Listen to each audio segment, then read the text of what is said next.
So I would ideally like to step back away from being the founder or the inception of this system, because I am just a seeker.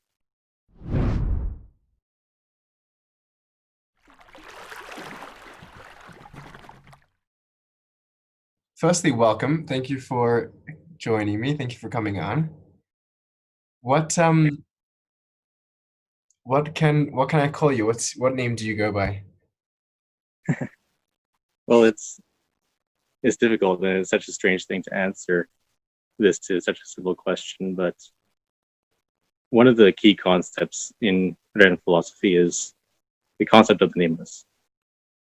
And I prefer to remain humble. I'm not looking to get any new followers on YouTube. I'm not looking to put this on my resume. And there's much to be said for removing the identity of the self. It's the primary goal of the mystic, wherever tradition you're. So if you can just refer to me in the second person for this video, that would be lovely. Okay, so I think that's actually a fascinating point of departure into the conversation, and it definitely clears away a lot of small talk. Yeah. So tell me this: how did you come to the idea of Rën? Where I'm curious to know, as much as you're comfortable in sharing your own personal story, because I don't think ideas take place or are birthed in isolation. They happen in a context, and they're interconnected with life.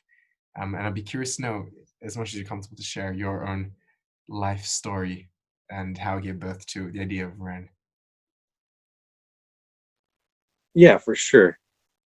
Rën came about through a long period of depression and anxiety. So a lot of us go through different changes when we go through mental health challenges. When we are dealing with these difficult things, sometimes we go through spiritual crises, so seeking something else. And I'd been doing a lot of seeking for decades, even trying to find something that I could rest with, something that I could use to aid my mental health. And I certainly found things. There's a lot to be said for different mystical traditions. There's a lot to be said for different forms of non-duality. But as you come into these communities, you find many that either bring it back away from that non-dual relationship with the divine, or you somehow lose touch with it yourself. And so you wind up becoming almost a bit of a pilgrim through different spiritual ideas. You're just bouncing between things. So I just began to write. I started to write everything that I had learned from different traditions, from different people that I'd come across. I started to write in different ways, write poetry, write essays, while trying to organize these things in my head. And they were just for myself. These were just things that I knew helped, that I knew got me through difficult times, difficult financial times. I was nearly homeless for a while. And eventually I had quite a corpus of poetry that I'd brought together, and much of it got removed, got taken out. Much got added over the years, over, I would say, about a half a decade that I was writing this for. And I found that I'd come to something that could almost be considered a tradition unto itself. And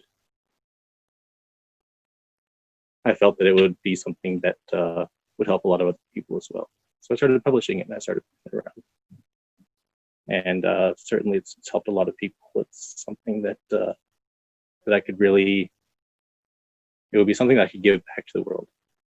As one, I'm a counselor by nature. Sorry, my cat is distracting me a lot. Does your cat have a name? His name is Siegfried. He's not non-dual. He is perfectly happy with referring to himself as the single name. But he is also very happy to be very materialistic and be obsessed over this toy right now. I think There's an old question in Buddhism whether cats and dogs have Buddha nature. Exactly, yeah, and I use that a lot in Rën poetry. I've always been fascinated by animal nature, because it is where we come from, to an extent. So we wonder, we look at our cats and we see, well, I'm not happy. Why is my cat happy? Why do I look even outside and I see these wild animals who are also starving, who are also, might not necessarily have a permanent home, but they seem pretty happy as well. They're not. You don't see animals jumping off of cliffs. You don't see animals, contemplating suicide. So what is that? Right. The animal, the child, and the drunkard are held up as examples in many ancient traditions and literature. So I have like 1,000 questions, and I hope that you have the time to answer 1,000 questions. But let's just start with this. I'm so fascinated with your project and contrasting it with my approach to mysticism, which I think shares a lot of commonality, and I hope to discuss that and explore that. But just to begin with, has the system or what's come out of Rën, have you found happiness in that? I have, for the first time in my entire adult life, in over 20 years. Wow. It's just using this meditation, using this system of thinking that comes about through the language, which was just an innovation of mine. I actually got it through a Sikh Sangit. I was discussing non-duality with people, and we were just discussing how the language that we use to describe non-duality makes it difficult to do so. So in using the language, in using that meditation, and in what I've called a head, which is just the contemplation of awe around you, and it's something. It's similar to what's done in Sufism. It's similar to what's done in some forms of bhakti. Some bhaktis use that along with their meditative practices and their seva. Sorry. And, yeah. It has brought me happiness. So keeping this meditative practice has helped me understand what's going on in my mind, and even if I can't do anything about it, it's helped me to simultaneously detach from it and be able to control it, as well as to more, I guess, pursue solutions to the problems that I was seeing. So it's helped me both on a spiritual level and on. Nice. I'm really glad to hear that. How would you best in brief describe the meditation system that you're practicing? I use different tiers myself, and while Rën doesn't have a set guide for meditation, because what I've found in teaching meditation and in using it in my practice, not just my personal practice, I also teach it as part of my counseling. There are different forms of meditation that work for different people, and often at different times. So depending on where I am, on what I know I need, and as you build this practice, you kind of get a sense of what do I need at this time. Do I need, something that's going to intentionally empty my mind? Do I need something that's going to empty my mind of language, or do I just need something that's simply going to help me be more mindful right now? Do I just need to be more aware of my body at this point in time? So I use different forms of meditations depending on what's necessary. Very cool. One of the things which fascinated me when I started reading about Rën, I only came across it because someone, it may have been you, maybe someone else, had posted on a little mind map that I had made and put on Reddit, and said that Rën should be included there with a little nice haiku. It was me, and that haiku was a complete. It was a complete what? It was completely unintentional. Oh, the haiku was unintentional? The haiku bot just picked it up. That's incredible. I didn't even know there was a haiku bot on Reddit, but that's fantastic.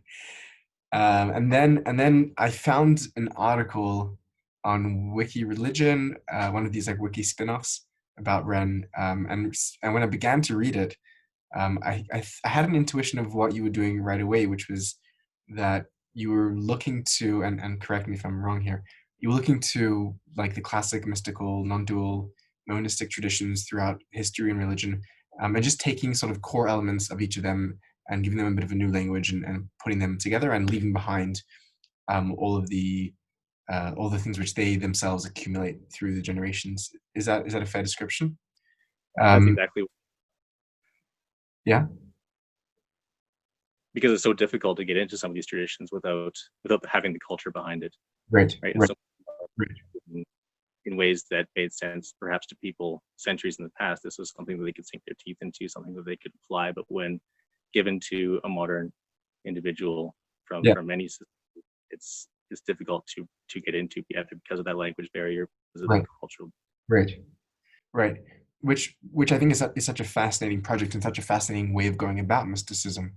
And I sense that there was also an element of playfulness. I wouldn't quite say satire, because I think that's a bit too perhaps cynical, but I felt an element of playfulness in the formulation. Would you say that that was a fair pickup? Definitely, yeah. And you're right, satire is a bit of a strong word for it, but definitely a sort of picking at, Good. I would say. Good. I think one of the big pitfalls in religious and in spiritual practice is when we take ourselves too seriously. It's always good to remain playful. So question number one: did you grow up in any given religious tradition? Not very strongly. Mm-hmm. My mother, you sort of your typical run-of-the-mill Christian who believed in God and Jesus and maybe hell sometimes when she was mad at me, and that was about it. And my father himself, he was raised very religious, but he had religion by the time I came into the picture. Uh-huh. So religion is always a fascination to me. Spirituality's always been a fascination to me. I'm not actually sure where it came from. Yeah. Do you remember the first time you came across a spiritual, contemplative, or mystical tradition, or text, or something of that nature? I've been using the internet for a very long time, since before you could post pictures on what you were typing. Hmm. And I used to debate online as, this 12-year-old, this 11-year-old, and go on there and debate with whatever college student or wannabe college student that I came across on these forums, on these old forums. And I would debate about religion a lot because that was my fascination. Mm-hmm. And I came across religions then. I came across ideas about pantheism and panentheism. And by the time I was 12 years old, I was identifying away from that, my original, more dualistic Christian upbringing, and more with pantheism. And started reading from there. Nobody heavy. As a 12-year-old, I wasn't reading Rumi. I wasn't, delving into Guru Granth Sahib or anything like that. But that would have been the onset of it. Mm-hmm. Wow. So it's actually a really fascinating story. Your story, or the story of Rën. I don't want to dualize it and personalize it to you, but or what what the universe is experiencing through you. It's a story which is deeply related to technology, both in your discovery of spirituality and in now your very fascinating and, dare I say, mysterious, spreading and teaching of the ideas. What's curious to me, and the first thing that struck me, is that typically when people get into, not that there's anything typical about this, but when people get into mysticism or spirituality or whatever we want to call it, very often they'll find one tradition or mix of traditions, and adopt practices. And they may go, if they're a Christian, they'll get into contemplative Christianity, or someone may pick up Sufism, or someone may get into some form of Hinduism or whatnot. Or they'll start doing some sort of new age sort of mixing of things. But I can't think of anyone that I know that's gone ahead and tried taking bits and pieces of these traditions, or the common bits and pieces, and creating something entirely new and novel with a new name, a new language, literally. And that seems like a very interesting step to take. And I'm wondering what motivated that. I'm wondering why you didn't choose to go down the path of just doing something more broad and syncretic and perennial, um, or choosing one specific tradition and getting into there, and what motivated you to try and create a new formulation of something that's very old, and what success you've found in doing that, and what benefit you've found in doing that. Well, I did come into a couple different traditions, new and old, during my journey. I was a Sikh, a very passionate Sikh, for some time. I would actually still consider myself a Sikh. I still read Guru Granth Sahib. I still do, Nameless is not dissimilar to Rën, what we practice in Rën philosophy. Prior to that, I did kind of go down the syncretic route, the New Age route, just trying to find something to deal with the difficulties that I was going through, mental, physical. But again, over time, we find that communities are very important to these traditions, and you can't always necessarily find yourself in a community that you aren't culturally based in. And the West doesn't have much of its own non-dual tradition, doesn't really have much of its own mystical tradition. We have Gnosticism. If you want, you can look at some of the traditions of the Mesoamericans, if you want to read Sikh Kataras Mexicanos. But we don't have anything that has a strong dialogue about non-duality, and certainly nothing in the modern era. It's difficult to find that culture, and so I took what I learned from all of these people, and they had no problem with me engaging in their culture for again a long time. But over time, I found myself embroiled in the politics, or embroiled in getting in deep enough that I'm wondering, am I stealing this from these people? Am I appropriating this from people?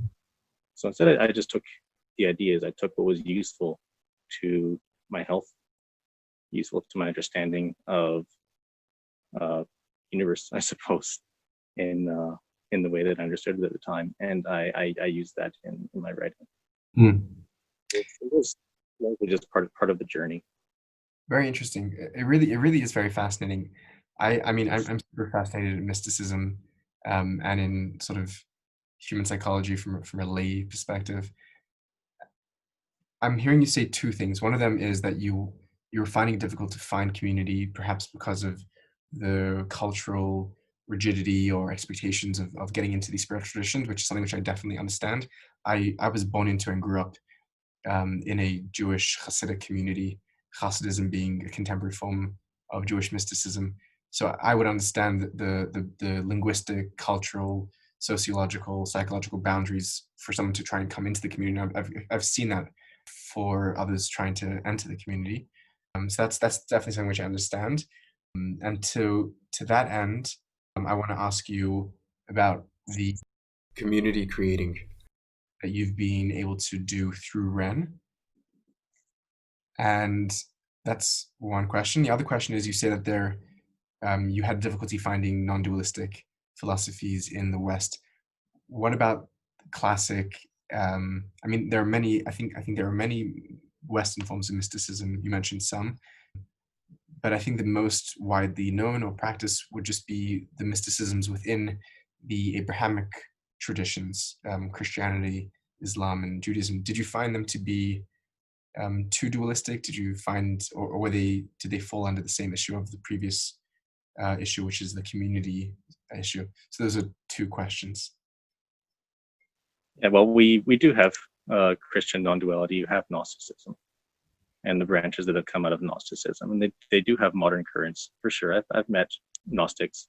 You're right, I do find it a little bit dualistic sometimes, and that's just the pitfall of language. So in any tradition, even the most famous non-dual traditions, if you look at Buddhism, if you look at Sufism, the thing to think about when they think of the whole non-I or no-I idea, they're still going to be using that word to be expressing their non-duality. Right. So there's always going to be some duality. There's more duality in some of these Western traditions than there is in these Eastern traditions. Just what I've found from the individual, the they use for that. Interesting.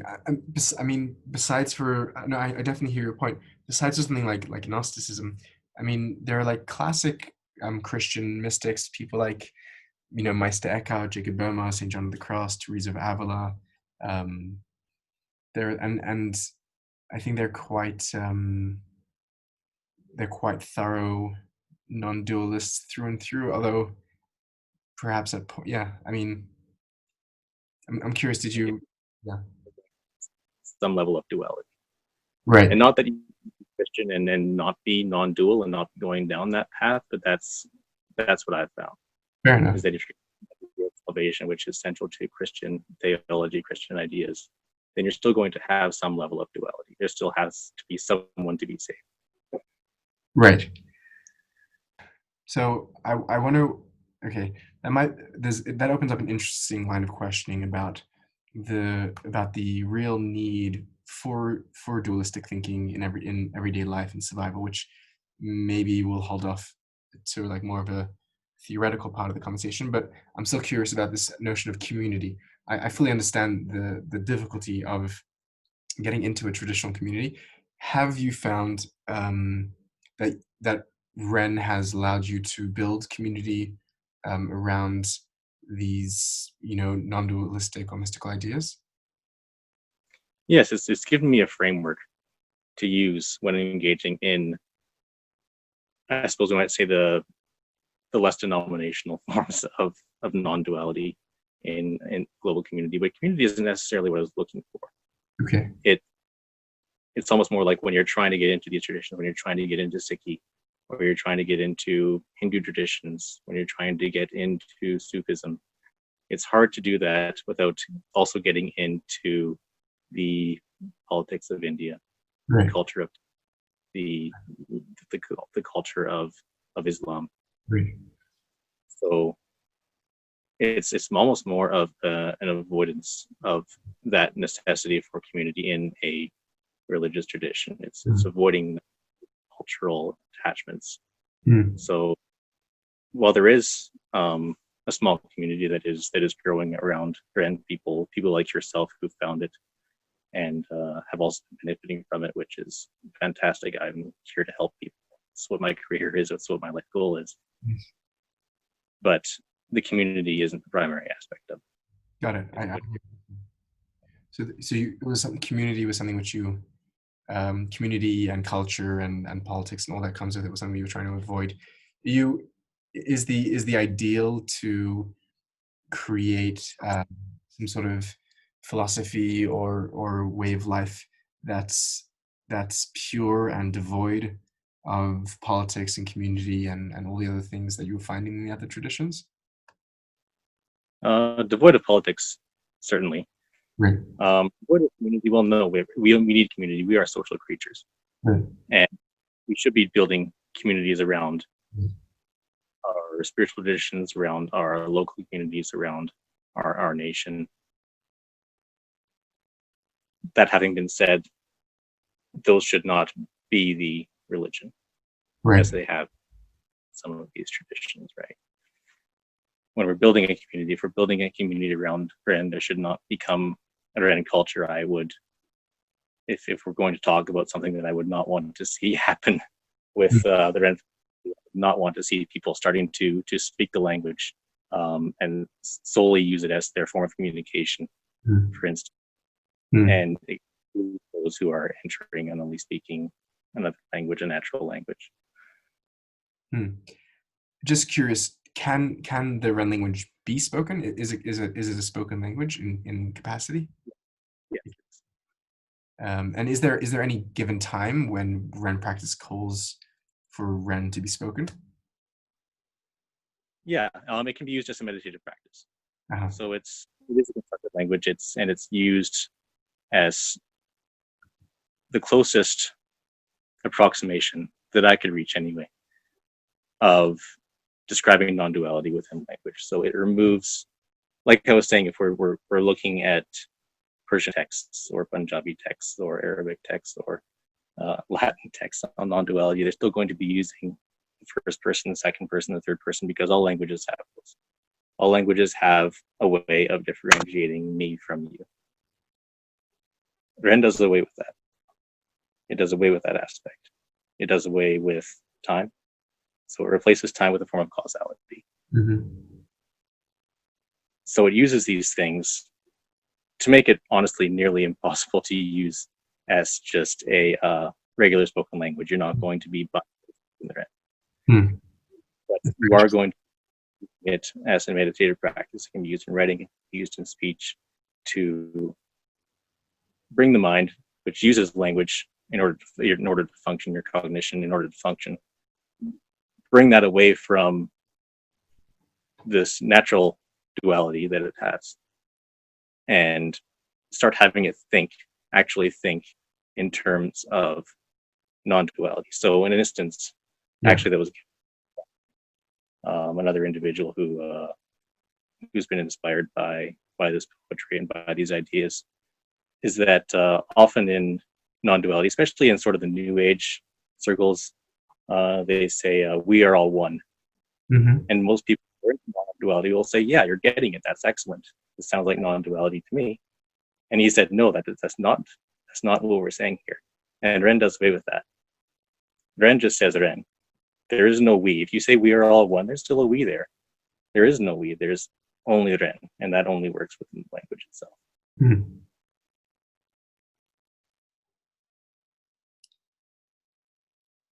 I really should have a pen and paper here, because like this is just bringing up a tremendous amount of great questions. Do you have any kind of, not that you need to, I'm just curious, do you have any background in linguistics or in any formal study of language that you were able to construct a language, or was it just something that you? Yeah, I do have a bachelor's degree in linguistics. Nice, very cool. You know, it's a language that always fascinated me is that a Polish fellow, Zamenhof, he made a language called Esperanto. Is that how it's pronounced? Yes, it is. Where it was supposed to be a universal language that, in addition to everyone's mother tongue, could have universal tongue. I often think about mysticism in that way, that we all have our mother religion, but then we can have like a universal religion, which is the, shared common points of mysticism. Yeah, and that is actually a strong talking point in some religions, especially Baha'i has a universal auxiliary language as one of its tenets, the pursuit of a universal auxiliary language. But and certainly, like, it's a very useful tool, and I've met more people actually than have been interested in the poetry have come to me just been interested in language, and they said that it has changed their mode of thinking. If they're even just mundane ideas and translate them briefly into Rën, it changes their perspective on these things. So I think it is not just linguistics nerds like us.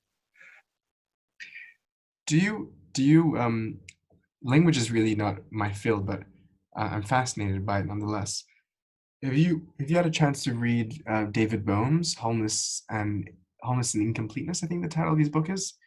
He was a quantum theorist who was good friends with Krishnamurti, a Hindu mystic, and he, in one of the chapters, it's a very dense book with like a lot of mathematics and a lot of physics, but in one of the chapters he dedicates it to try and put forth principles of a new language that would accord with his understandings of mysticism and quantum physics.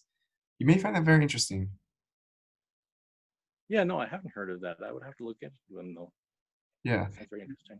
He was getting into in how we would like play with verbs and nouns and prepositions and all kinds of things to do away with, to change our cognitive states. Yeah, I mean, the fact that the way we speak affects the way that we conceptualize self and world and others is no secret. And mystics have a very bizarre relationship with language. I mean, Eastern mystics tend to very often vilify language and want to remain silent or just speak nonsense rather than try and speak actual dualistic languages. Jewish mysticism and Islamic mysticism, I feel, have a bit more of a adoration or a respect for language, and they see it as something that's potentially creative and can be retooled to be used effectively.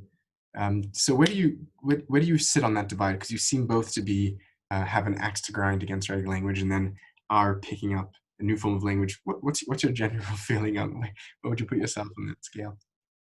Yeah, you're exactly right. I'm somewhere on both sides.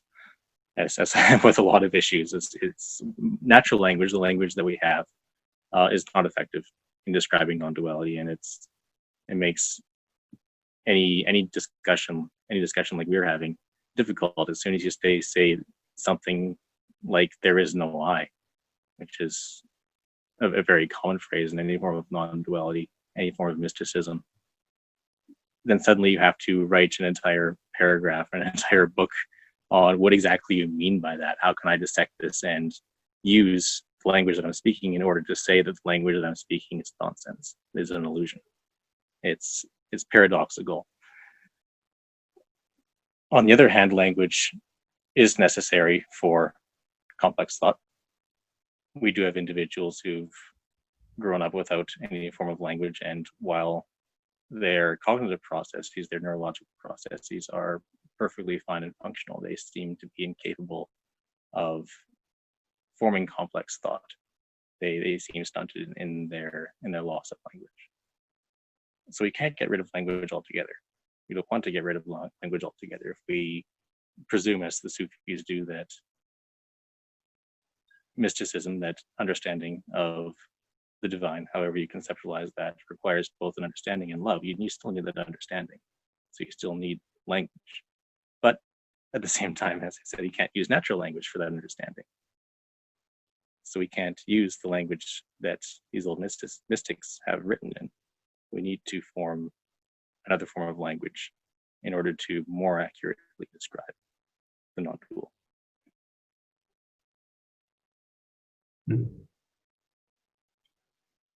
And what's the core linguistic way that you go about doing that? I know you touched on that a bit before. The elimination of animates is the big one. Elimination of what?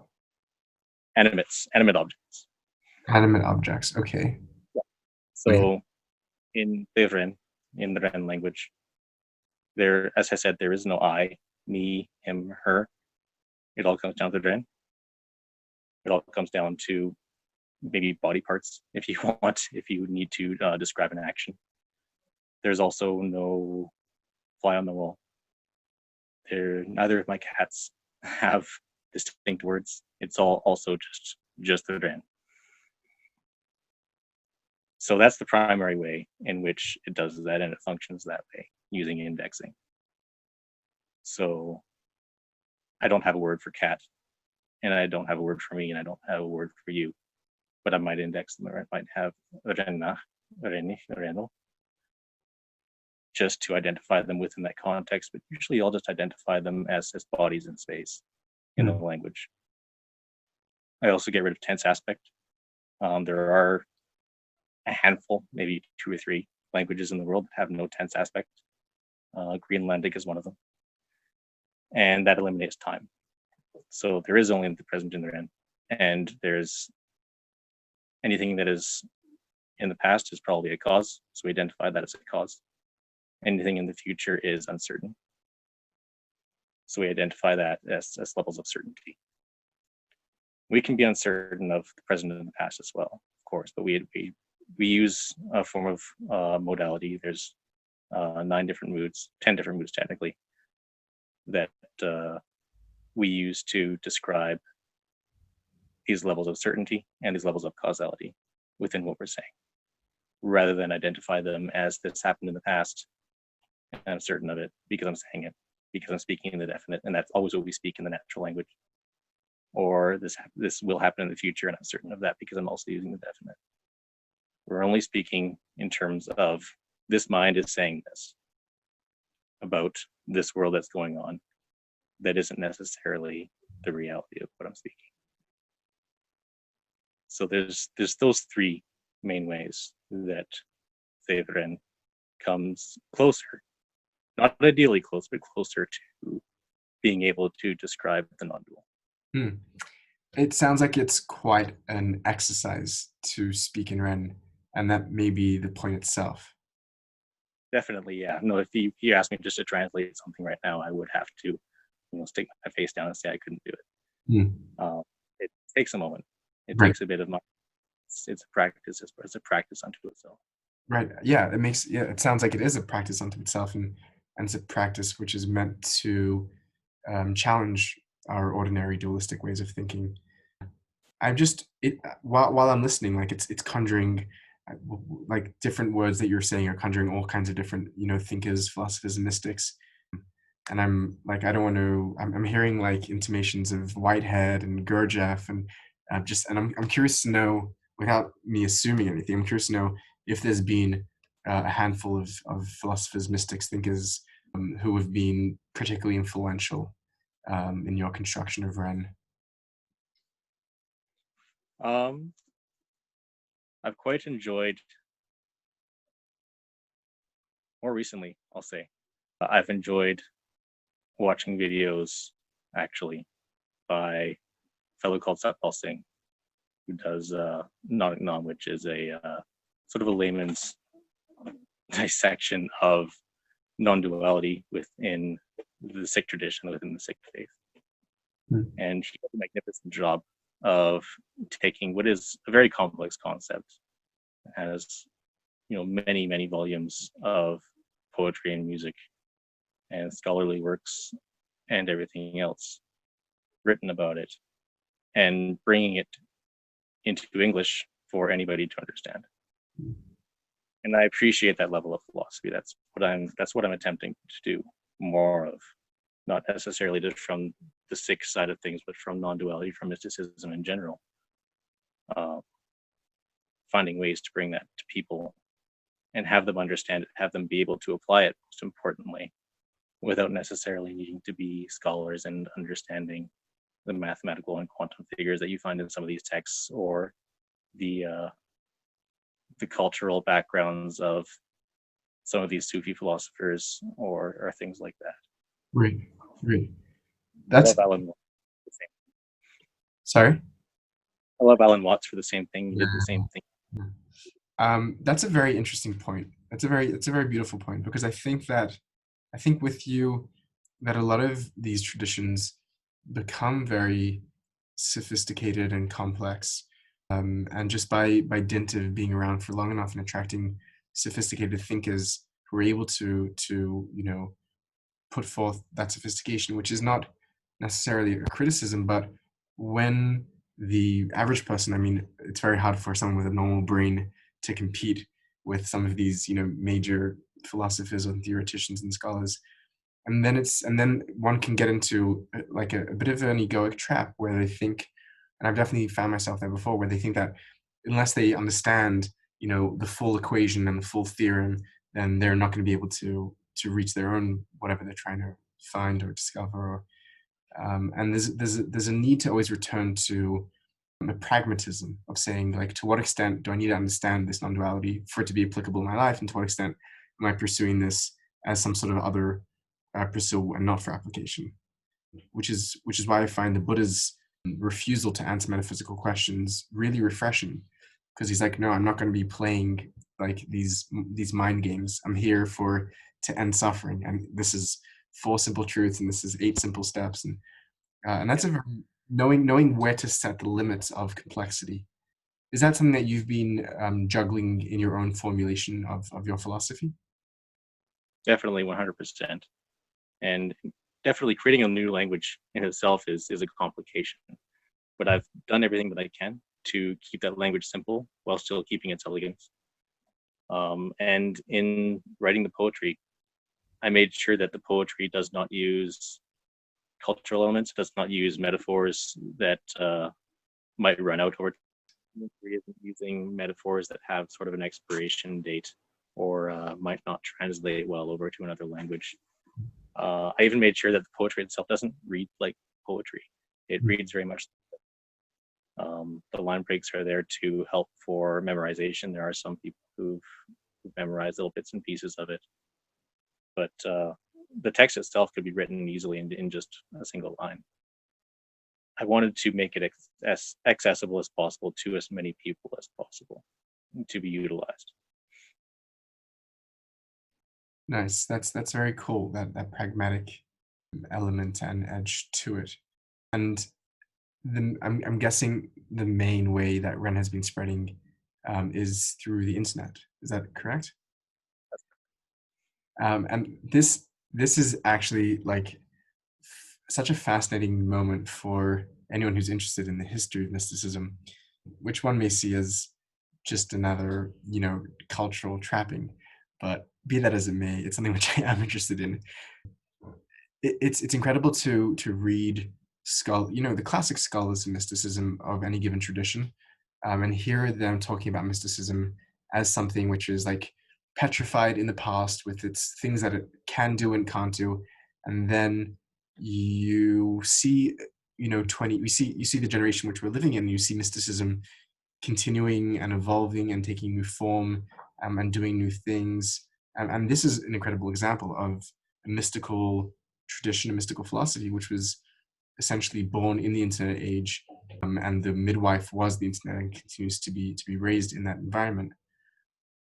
And I'm curious to know, you mentioned the sort of the nationalistic and religious cultures that affect non-dualistic and mystical traditions, and adversely sometimes. I'm curious to know, in your own case, where do you see internet culture as playing a role, as having some effects in Rën practice and philosophy? Is there a positive there? Is there a negative there? Or is there perhaps no value to that influence? I haven't seen much personally. I am still engaged very heavily in the internet. I have been for most of my life, growing up in a small town and trying to learn new things and trying to be exposed to new ideas is difficult without the internet. So I've been engaged very heavily in it for my entire life. I haven't seen much influence at all on of the internet's development on Rën. I could see the internet is quite leftist. It's quite sometimes even revolutionary. It's always quite extreme in the ways that it expresses itself. So I could see Rën taking something of that bent if it was to be engaged in politics in any form or fashion. I could see it taking almost a sort of revolutionary bent. It's very easy, I think, to take the idea of removing the identity, removing expectations and aspirations, and embracing humility to being antithetical to capitalism, what's been called late stage capitalism. So I could see Rën taking that path personally. I wouldn't necessarily be upset by that. I would, however, not want it to see it becoming a political movement. It should be first and foremost, primarily, a method of self-help. In terms of Ren's method of self-determination, how does that work? Is it you who defines what Rën is and its trajectory? Is it democratic? Is it community driven? Is it decentralized? How is there some sort of in that realm? Well, I think that's part of the beauty of the language, and it's been magnificent to see people writing in it. I've seen people write things as short as sentences, just as they're learning, or just as one that they came across when they were meditating or doing their translations, and they said, "I really liked how this translated." I've seen people write entire poems in their own language, and there's one thing that I've noticed about all of them is that regardless of who's writing them, and regardless sometimes if they've even read more than one or two of the pieces that I've written in the language, every single one of them looks like something that could have been delivered by somebody with a strong understanding of non-duality as is put forth in Rën poetry. So I think the language itself, I don't think anything, I'll say this now, I don't believe that it's possible to write anything in the Rën language, in the Rën, that couldn't be considered canonical, if you will, to Rën philosophy, regardless of who's writing it. So I would ideally like to step back away from being the founder or the inception of this system, because I am just a seeker myself. This is still something that I'm learning. This is still something that I'm exploring, and I'm just sharing what I've learned with the world. But if people find that interesting and they want to develop it further, then that's fully theirs. I'm not here to be a prophet. I'm here to just help people help themselves and help people help other people. That must be a very fulfilling and beautiful like space to hold within yourself in relation to the project, and a very healthy one. I mean, that's a fascinating idea that the Rën language itself is constructed in a way that anything that's going to be written in Rën will be Rën, which really solves a very difficult issue in the history of religion, which is a question of transmission and authority and authenticity. And you see religions turning to bloody murder over those questions between Shias and Sunnis and Protestants and Catholics, and I think every tradition has some form of that schism. And the notion that Rën itself, if abiding by its quite simple, what sounds like quite simple grammatic rules, only allows Rën to be expressed, and therefore shuts itself off from any of those potential divisive questions of who speaks the real the real voice of Rën. That's a really fascinating idea. Yeah, and it lends itself right into the idea of namelessness that we talked about at the very beginning of this interview. Is who wrote this? Well, it doesn't matter. Rën wrote this. Right. You can see right there in Rën wrote this. Right. Yeah, and there are intimations there of Sikhism where the holy text itself becomes the figure and the character, and there's a parallel idea in Buddhism where anything that's spoken in truth can be said to be spoken by the Buddha, and Buddha means more than just Gautama Siddhartha. It means whoever has a Buddha nature, which is just that your own true nature. So that's a very beautiful idea. I'm curious about the specific ideas that you chose to bring to the forefront, perhaps, of Rën philosophy. I'm just actually pulling them up here on the screen. Let's see if we can find them. So this was on religion.wikia. I don't know whose website that is, and I'm not sure if this was an article which was written by you or written by someone else who's part of the Rën tradition. But with your permission, it's like 2 pages. I just wanted to read through and hear your thoughts on these fundamental doctrines of Rën. I think whoever may be listening may want to find out, and this might be an interesting way to contrast your own thinking with this text. So it says that the Rën doctrine of monism or non-dualism, which professes that all of existence, and in particular all forms of consciousness, can be traced back to a single unidentifiable entity from which the philosophy gets its name. So you have this nice play where the word Rën refers to many things. It's both the placeholder for the ineffable deity, the ground of existence, the language, the philosophy itself, and from what you were describing, it's a word which really gets used for anything.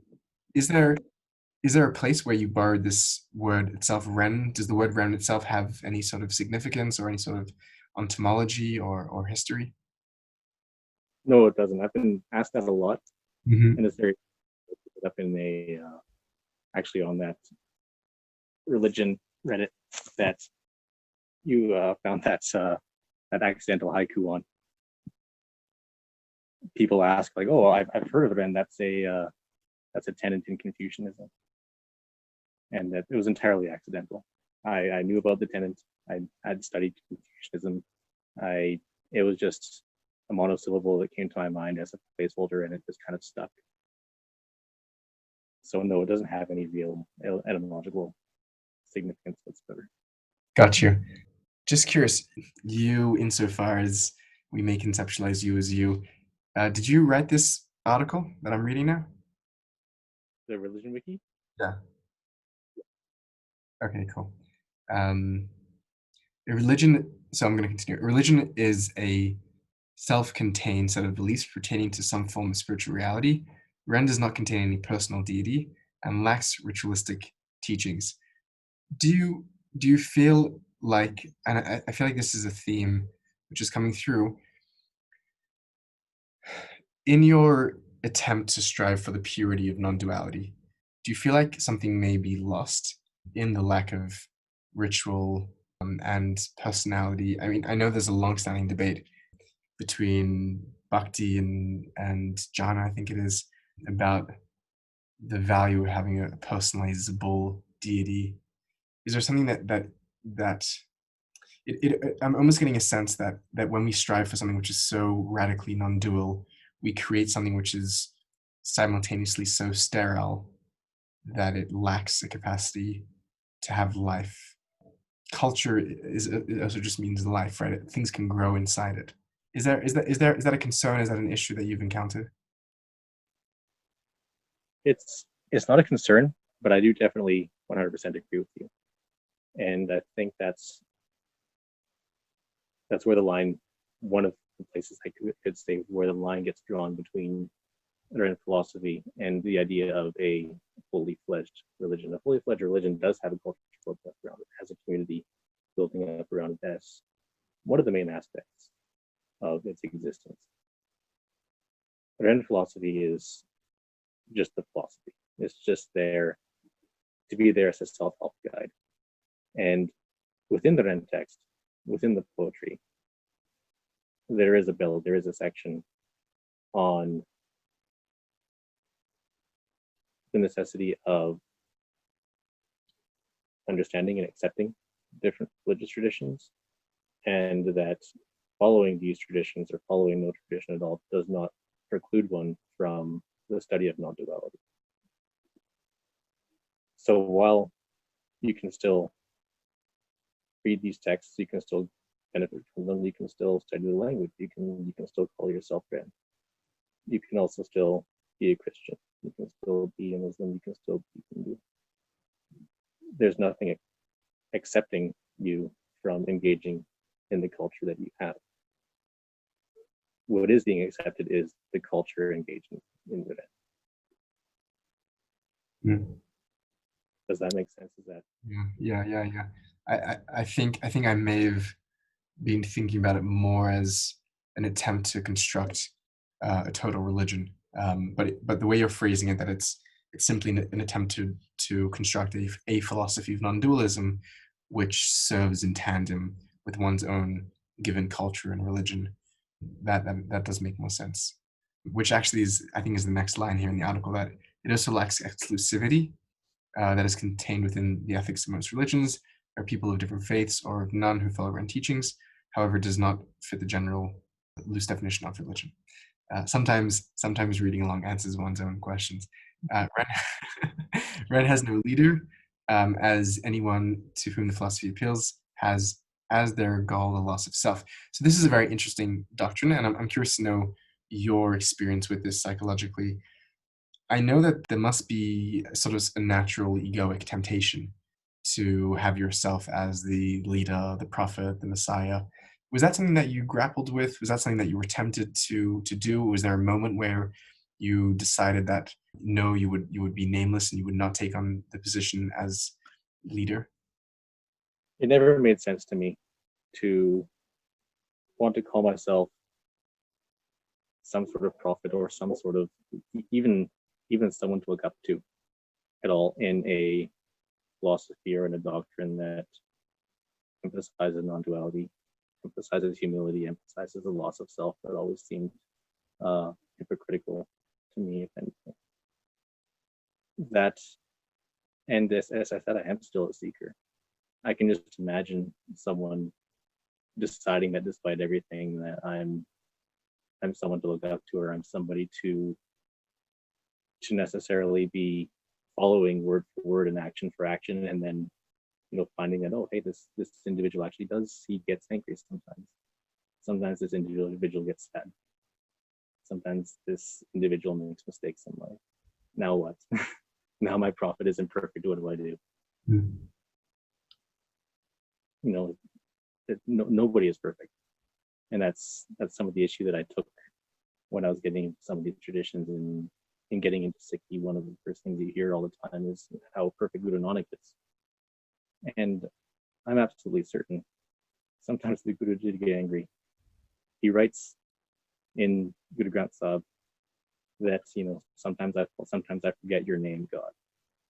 Sometimes I'm racked by the 5 thieves that punched for. Sometimes these things happen to me. He writes about this explicitly, and he signs it as Nanak. And yet people still imagine him as perfect. I wouldn't want that for myself. That seems, while Guru Nanak certainly wasn't trying to be deceitful, I don't think he was using metaphor here. People have been deceitful for him. So I've wanted to make it very clear the entire time that I'm not here to be anybody's guru. I'm not here to be anybody's prophet. I'm not even here to start my own religion. I'm just here to help people.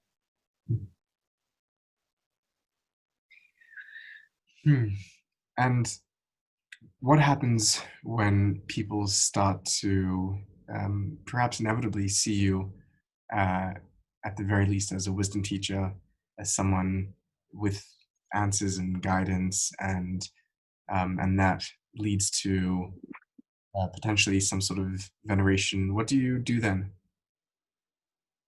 Hopefully it doesn't come to that. And I'll just keep reiterating this. People asking for my name, I don't need to have my name for this. If you find my name, I don't care. If you want to dox me, it doesn't matter. But I'm not going to be introducing myself. Hello, my name is this. I wrote Rën. I created the Rën language. Right. If people want my help, I'll certainly give it to them. That's part of my job. If I'm their friend, I'll help them find another counselor. I'll do what I can to help people who are in need of help, especially if it's something that I specialize in. If someone comes to me, hey, I have been trying to get into non-duality and I've been having difficulty meditating. I've been having difficulty understanding this concept. I'll certainly help them. But if they start venerating me, saying, oh, where did you get this mystical wisdom? Did God speak to you and give you this idea of non-duality? No, it's not what I'm here. Right. Do you, just a side question, you mentioned that you're in counseling. Is there some sort of area of counseling outside of Rën that you've studied or you specialize in or practicing, something specific? Yeah, I'm a counselor as a career.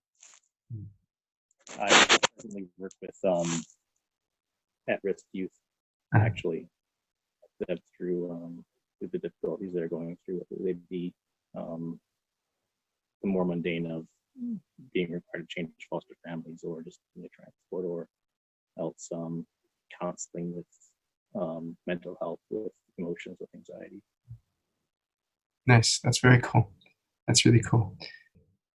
I'll have to check with you when I eventually get to publishing this interview. It usually takes some time until from when materials recorded until it gets released.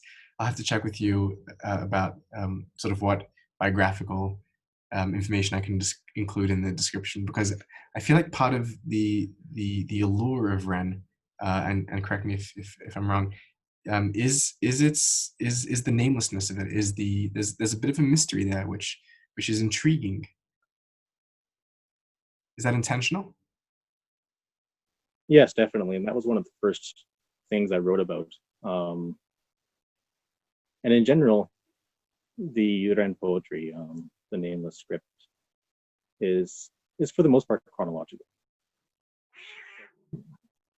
Yeah, my cats are they're doing. I'm sorry about that.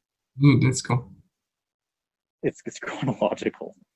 So the parts that were written first were the parts that I wrote first. A good, at least more than half a decade ago now. And the stuff that's written later was kind of as I continued writing and growing through what I was writing and studying and restudying and engaging in different communities and continuing to write, those are the pieces that I have, the pieces of poetry that I have, that followed my recovery. But early on, the namelessness was something that helped a lot with that, with just the outright letting go of identity wherever I can, not needing a name wherever I go, not needing to identify myself, not needing to say my name is this, have that mantra going on in my head, then my name is this, and this is my identity, here is my gender, here is my politics, here's my musical interests, here's my house, here's my cat, here's my wife. There is nothing to name here, was a very important idea to it all. And is that a practice that you bring into your everyday life, your attempt to abstain from, self-identity? As much as I can, yes. Does that, I'm curious to know, do you run into difficulties attempting to do that? Oh, definitely. And I'm not a very normal person, as I'm sure you can see. I'm a bit awkward, but I'm not so awkward that I'm going to, sign NA on a document for my name, right? If the government wants me to put my first initial on last, I'll put my first initial on last. It's not a problem. Someone asks me to introduce myself, I'm not going to say I have no name. I'm going to, my name is this, good to meet you. But when discussing these ideas, and again, when trying to divorce the idea of myself as the founder or as the prophet of these ideas, then I'm going to abstain from a name as well. Yeah, that makes sense. It makes sense. It's interesting because, and I might dip my toes into the metaphysical here for a second, and then get back to the article. Even in an attempt to live non-dualistically, because we live in a world that's so pervaded by dualism, we have to create our own new dualism. And the dualism which I'm hearing that you're putting forth is that there are moments when you're talking in a Rën space and as we are to a degree now, and then there are moments when you're doing more mundane everyday things, and even elements of that are in our conversation, and there's a need to split between those two, which is ironic because it's a dualism in the service of a non-dualism. But it doesn't necessarily have to be. One metaphor that we use a lot when discussing meditation is that meditation is not for, in this moment here, I am going to be contemplative of the divine or contemplative of the non-dual, and that's what this moment here is for, and then I'm going to get back to my life. Meditation is like building your boat before a flood. So you're in a good space, you're at home, you don't need to identify with the world, you don't need to worry about your material things, you have this time. And in this 15, 20 minutes even, I'm going to meditate and I'm going to develop this sense of non-duality further within myself, so that when I have to go back out into the world, when I have to tell people my name, when I have to go out and make money, when I have to go out and engage in politics, when I have to go out and vote, then I'm going to be sailing on that boat. I'm going to have new non-dualities. So even as I tell people my name and I make sure I look nice and I shake people's hands and I pay my bills, I'm getting the sense that, and I have it embedded within myself from this practice of meditation, that it's not actually I that is doing this thing. I am not telling anybody my name. I don't actually have a name. There is a body here that is telling people the name that has been given by its parent. So there doesn't necessarily need to be a duality there. There's the illusion of duality. That's an interesting approach, and it's I think it's a great metaphor. There is another way to slice that issue, which I think you see done in some Eastern forms, in Zen and Rinzai and Pure Lines and whatnot, where what's the famous Zen metaphor of before I began practicing Zazen or whatever it was, mountains were mountains and rivers were rivers. And then when I started practicing, there were no more mountains and there were no more rivers. And then when I finished practicing, or when I, whatever the term would be, mountains were again mountains and rivers were again rivers, or like the 10 ox herding icons, where the final image is back to the real, back to the mundane, and that itself is imbued with the sense of the total emptiness or absolute, or whatever the going term is. And I'm curious to know if you've incorporated any of that metaphysics, which would say that the I saying and the ego and all that is in some sense actually not illusion, but the true reality. And it's almost like the new, or the rectified I, the rectified ego, the rectified present. Is that a metaphysics that you've engaged in? To some extent. So you get many of these traditions saying that the material world is Maya, is illusion. And there's different ways in which these traditions have incorporated that. So you have some Hindu traditions, some Buddhist traditions, definitely. I don't know about Zen, but I'm quite certain Theravada Buddhism does this, in which the universe itself, the material world itself, rather, is illusory. And that's where you get the idea that asceticism, you retreat from it. You get away from it because, well, that world doesn't matter anyway. It's not real. Right. Some sort of doctrine of acosmism. Yeah. You also have some traditions. I know Sikh actually even uses the same word, Maya. But, and this is a bit contentious, but it doesn't, from my understanding, it doesn't insist that Maya is unreal. It's just that the duality in it, the illusion is that I am separate from what is out there. So I have to put that into some of the writing. There is a line somewhere in there that says that reality is real. That just because everything is one doesn't mean that it isn't real. It's just a different way of looking at it. So when that Zen monk is looking out there and saying, "Oh, look, the mountains and the rivers are back," well, they were never not there to begin with. But you did go through that entire process. It's not that you've gone back to square one. You've gone through that entire process to realize that it's all just one. And now, in understanding that everything is one, everything can be one in many beautiful different ways. And that doesn't preclude it from being non-dual. Right. It's the kind of the return to reality, which allows it to be incorporated back in. Yeah. And instead of seeing reality perhaps as, to use the Hindu metaphor, as Maya, instead to see it as sort of the body of God itself, that this is, the one unified reality. And it's about seeing the same reality through different glasses in some sense.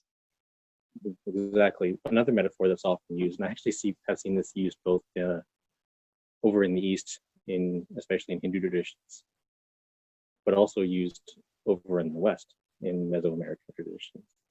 And that's the idea of the dance, of the existence being the dance of God. So we see all these different movements, and we see, okay, well, here's a pirouette, here's a flourish. Now they're wearing a different costume, but it's still the same individual, still the same one unit. That doesn't make the dance less beautiful, though, and that doesn't mean you can't appreciate the different moves. Right. Yeah, and that creates a very difficult and beautiful tension about where and when do we engage in the dance, when do we abstain and observe the dance, when do we there's like kind of an interesting tension there in mysticism, and it seems like that's a tension as well in Rën. I would say so, perhaps. It's not something that I consider too strongly. I think that, though, dance should always be engaged in.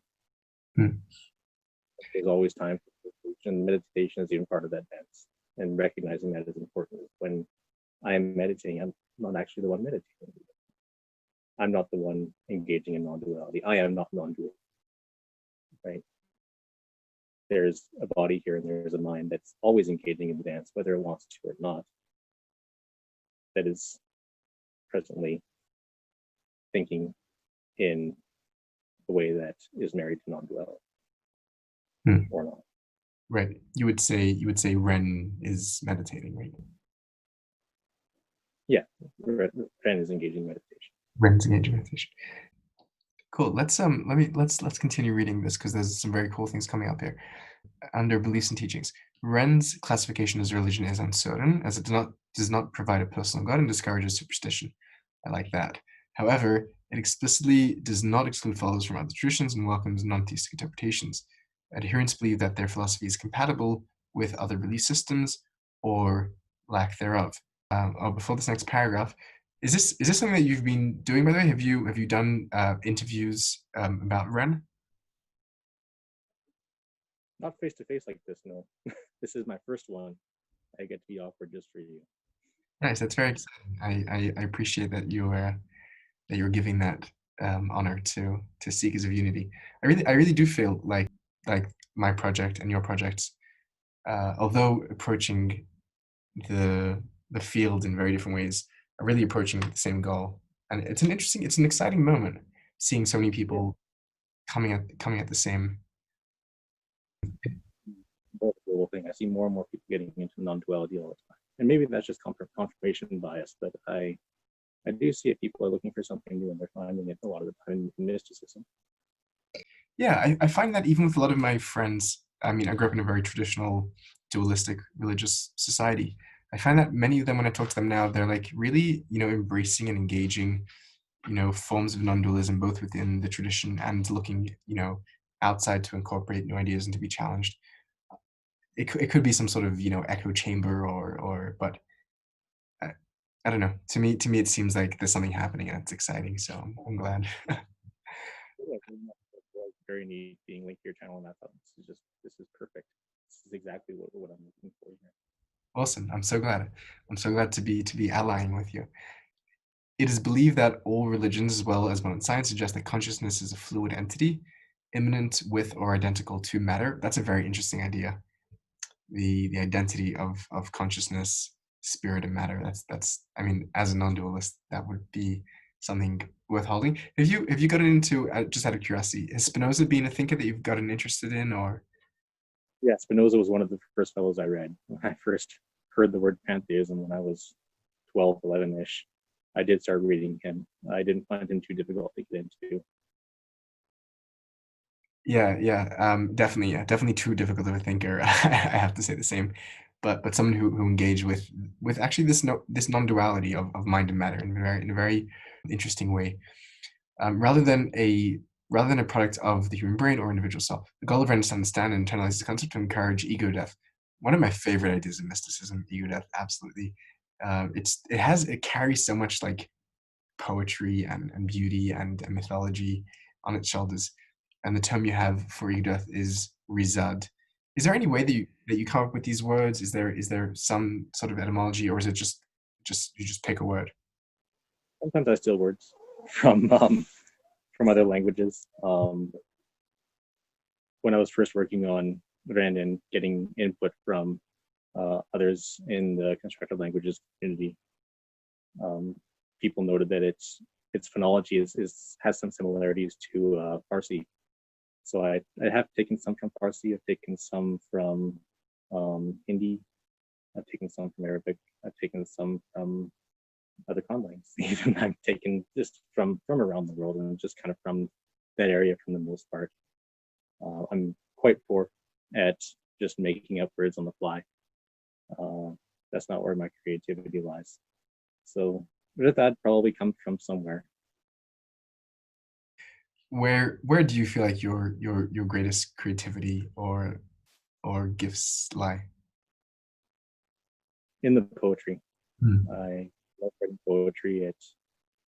It allows me to marry that sort of linguistic creativity or creativity of writing, but also structure it. And I love putting structure to these things and watching them sort of stand up on their own. rather than just being a prose text that can be read at your own pleasure. There's a rhythm to it, and I love doing that. Have you tried writing any sort of narrative or fiction or that sort of writing? I've written quite a lot of short stories. Yeah. Any and have you incorporated any of your short story writing or that skill into Rën? Not per se. I've written a couple short stories that do sort of incorporate elements of non-duality in them, because I've been doing this for a long time. But I haven't written any stories explicitly for the philosophy. No. Hmm. Yeah, you probably know, but storytelling and story writing have a very rich relationship with mystical traditions. I know in like the Hasidic community and in the Sufi community and others, stories are often used as a rhetorical device to promote self-help and enlightenment or whatever term is thrown around. Definitely. But I am trying to stray from attaching it into a culture, and it's difficult to write a story without having some sort of cultural aspect to it. It can definitely be done. Interesting. I hear you.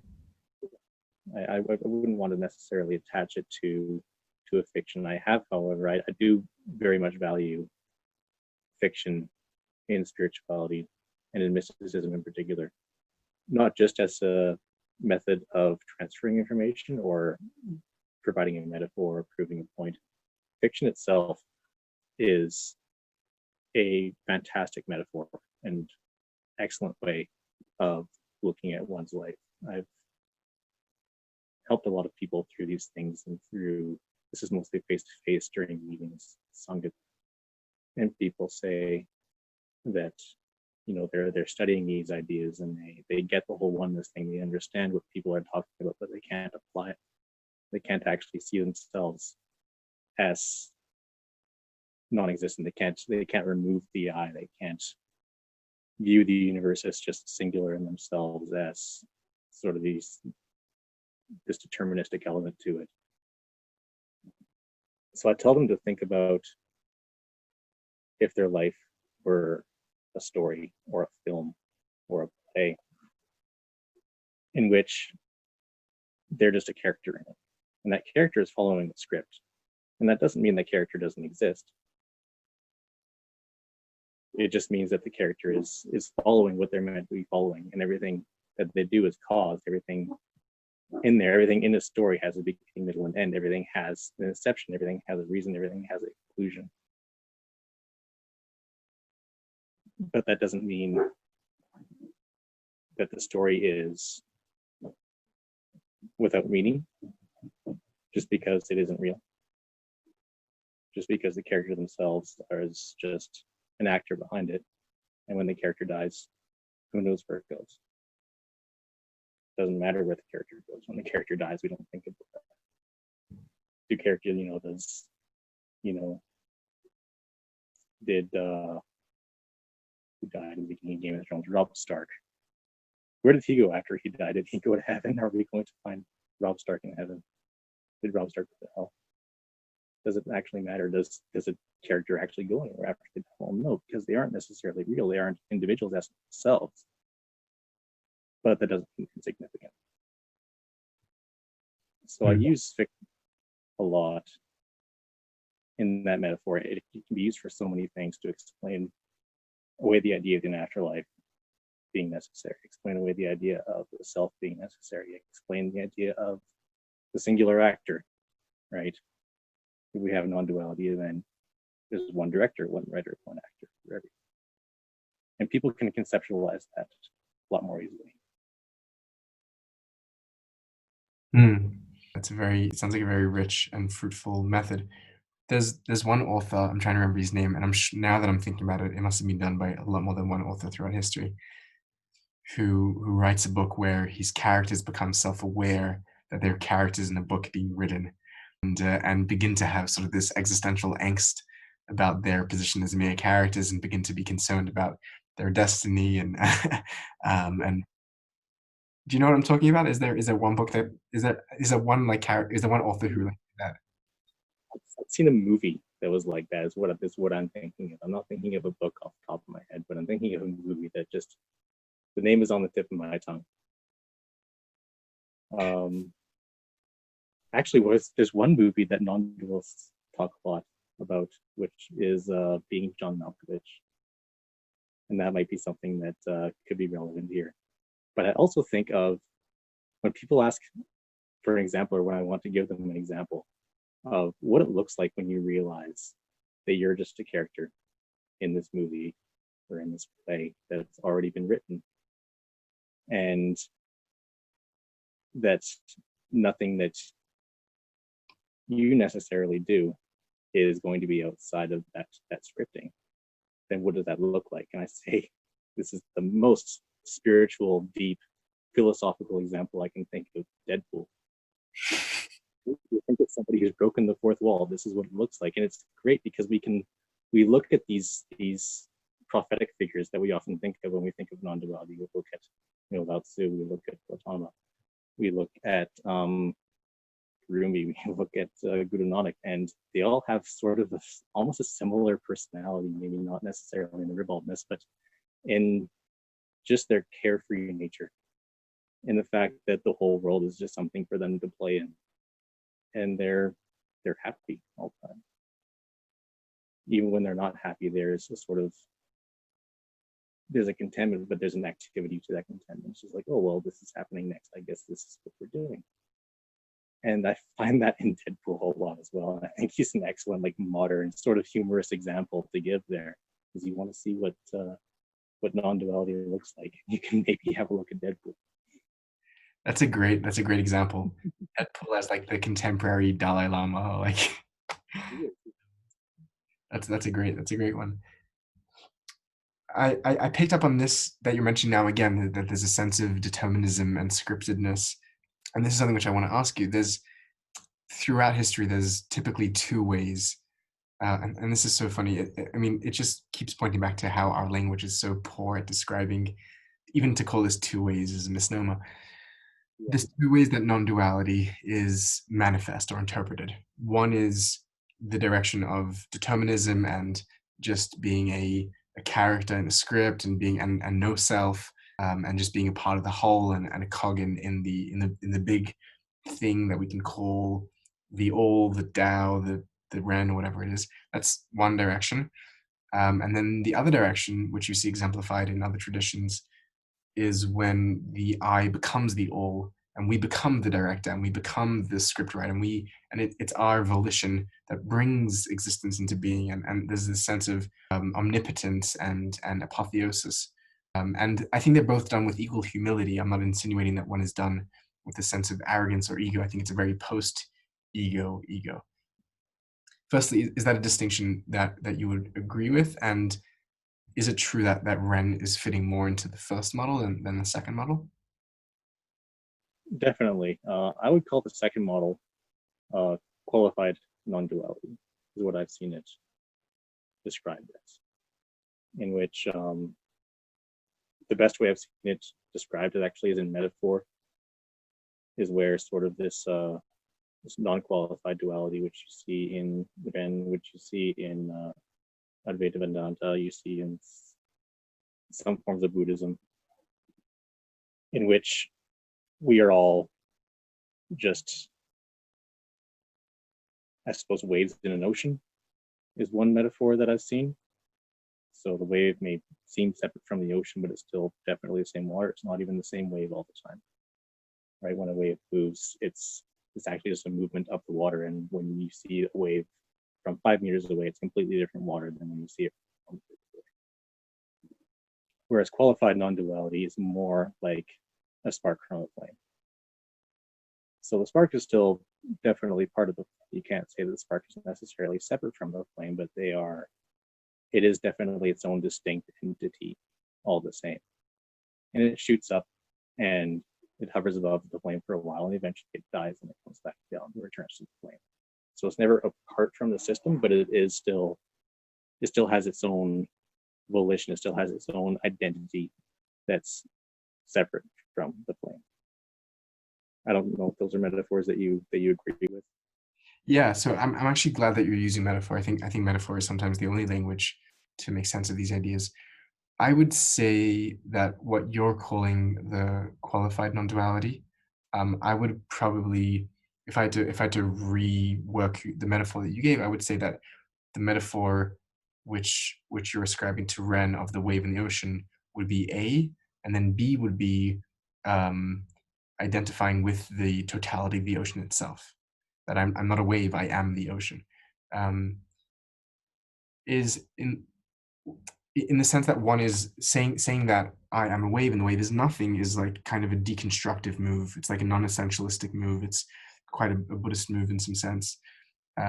Whereas saying that I am the entire ocean, there's this inflation, there's an explosion of self until it includes everything that is. Is that, would you agree with that metaphor?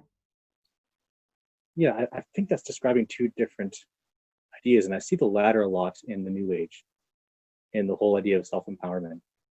And Rën does get compared to that a fair bit. I usually have to push back a bit to say, well, the New Age is all about, yes, exactly, as you said, the sort of self-inflation, the sort of self-empowerment. This I am great. I am the entire universe. The entire universe is within me, right? And it's, well, Rën says no. Rën says, like, the A idea that you gave, that, well, I am just a wave and the wave is actually just nothing. It's actually just a piece of the ocean that looks different. So that is very interesting, and you can see I'm a sucker for metaphysics here. I could see why one would be apprehensive towards that sort of New Age inflationistic, psychology or metaphysic, but I think it's a move which the bona fide, mature, classic, canonical mystics do, and I think that when they're doing it, they're not doing it with a shred of ego. There's no more sense of separate self, and do you? For sure. I'm curious what you think about that. There's actually one poem, I can't remember the name of the mystic who wrote it, but he actually submitted it to Guru Arjan, if Guru to be included rather in the Adi Granth that would eventually become the Guru Granth Sahib of Sikhs. And it was all about this, that there is nothing out there that is not me, that I am God, that everything is included in me. And the Guru said, well, this is all true and this is beautiful, but the layman reads this and they get an inflated ego. They say, oh wow, I'm this great. So while I love the poem and I think and I see the truth in it, I'm not going to include it. And I see it the same way, and it's again a limitation of the language. If you translate that poem into Rën, it's going to look exactly the same as if you translate a poem that only says you, that I am nothing, that you are everything, to Rën. It's going to look exactly the same.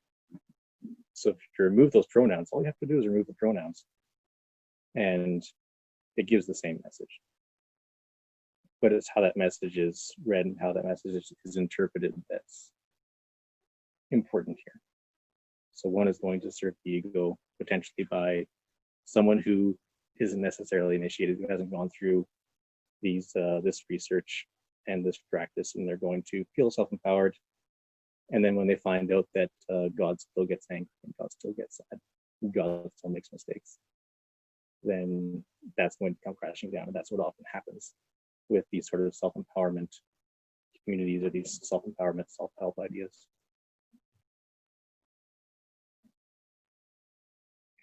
That is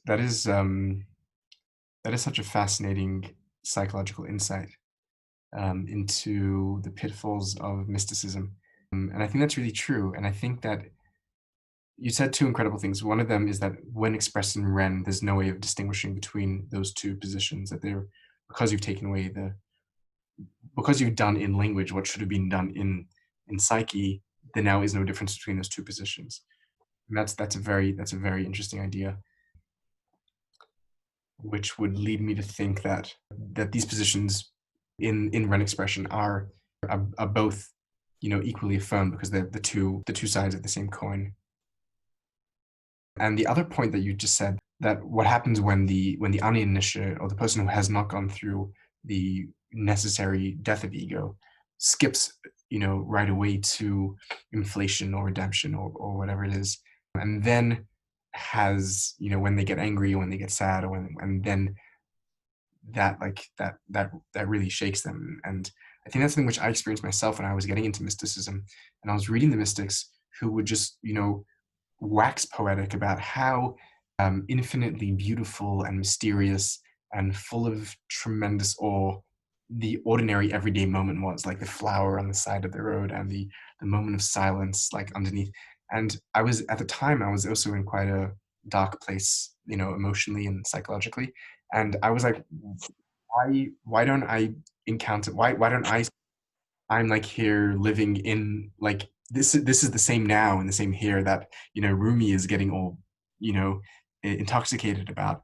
And for me, it's like my here and now is so not, all that, beautiful and prosaic and filled with grandeur and so that's a very interesting, point. And I think it's a point which is psychologically mature, that it takes dealing with, ego, and dealing with self, and dealing with real issues, to be able to come to a place where one can have that view of reality, or have that view of self. Yeah, and that's not to say that expressions of law can't be very, very beneficial. And I would say that I do say to people that say, well, I can't find beauty in the present moment, I'm too depressed, I'm too anxious. I tell them to look deeper, rather than trying to look around and find the typical road of mindfulness that people are taught in counseling, is to look around and see 5 things that you can see, 4 things that you can touch, 3 things that you can smell, 2 things that you can taste, that sort of thing. Rather than trying to do that, just trying to focus on a single element and delve into it. So one thing that I like to use as an example is the wheel. So we look at the wheel and we think, okay, well, that's the wheel, I'm going to look for something else now on to ground myself, to bring myself to mindfulness, and try to find some sort of awe, some sort of interest, some sort of beauty in the world that's around me right now that is otherwise making me feel very depressed and very anxious. I say, well, no, focus on that. How does the wheel turn? How does that function? What's the history of that? What do you know about where wheels came from? And how incredible is it that we've gone from spinning a stick on the ground as a roller, and noticing that a different part of it touches the ground if you push it, to utilizing this in simple machines, creating pulleys, utilizing it in more complex machines, generating electricity, utilizing it in your computer to turn a fan or to turn a processor.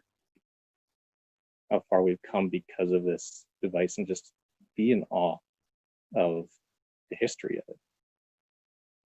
You can be in awe of things on the spot too. You can be in awe of a certain color on the wall, discoloration. How interesting is it that we have elements in this universe that can interact and bond and create new colors? How interesting is it that those colors are reflections of different wavelengths of light, and that our eyes have developed in order to see this, just so that I can see this discoloration on the wall? And just try to focus on those things and find awe in that, not necessarily in the entire moment that you're Yeah, in. those all sound like very effective meditations about delving more into the moment than into needing to escape the moment.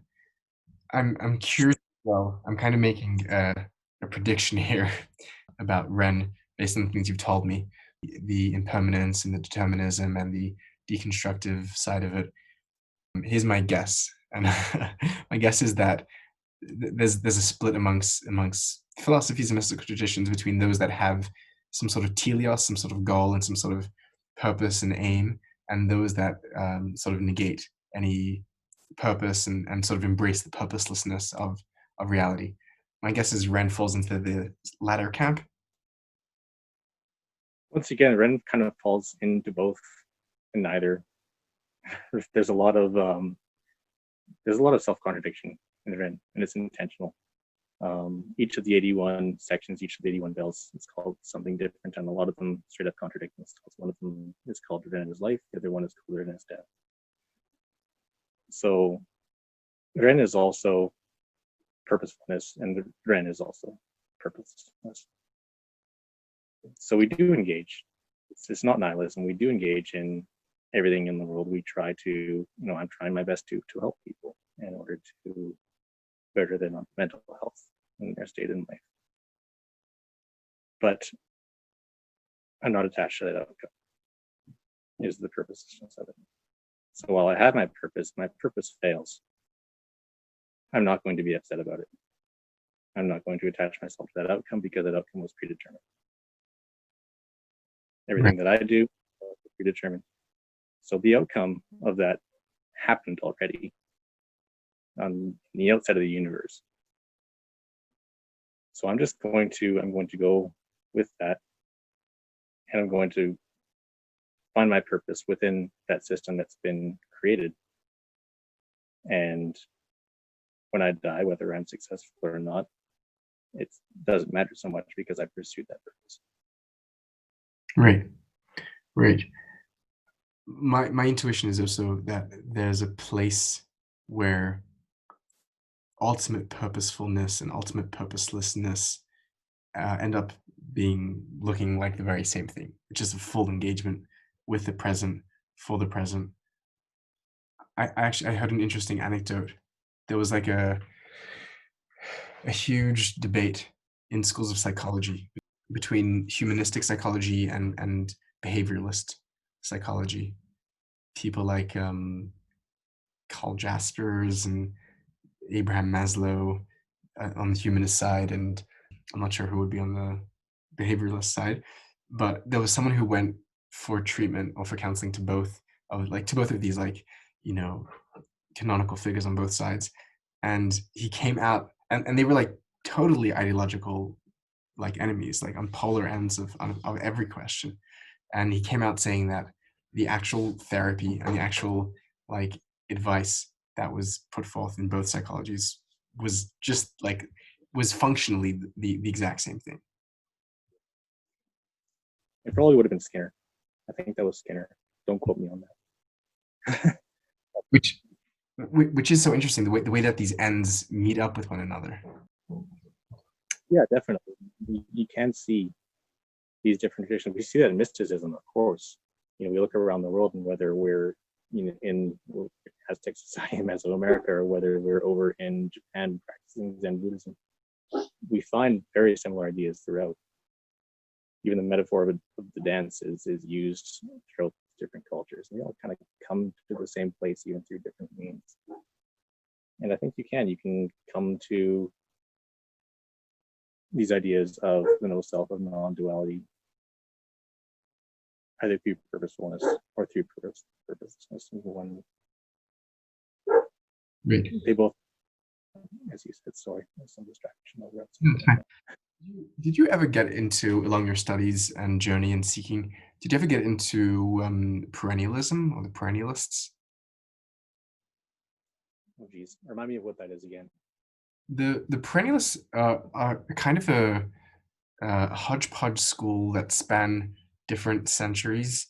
And it's not really fair to call them under the same term because they really don't have much contact with one another. There's a couple of perennialistic thinkers like in Hellenistic Egypt, and then there's a bunch during the Italian Renaissance, and then there's a bunch in the modern period.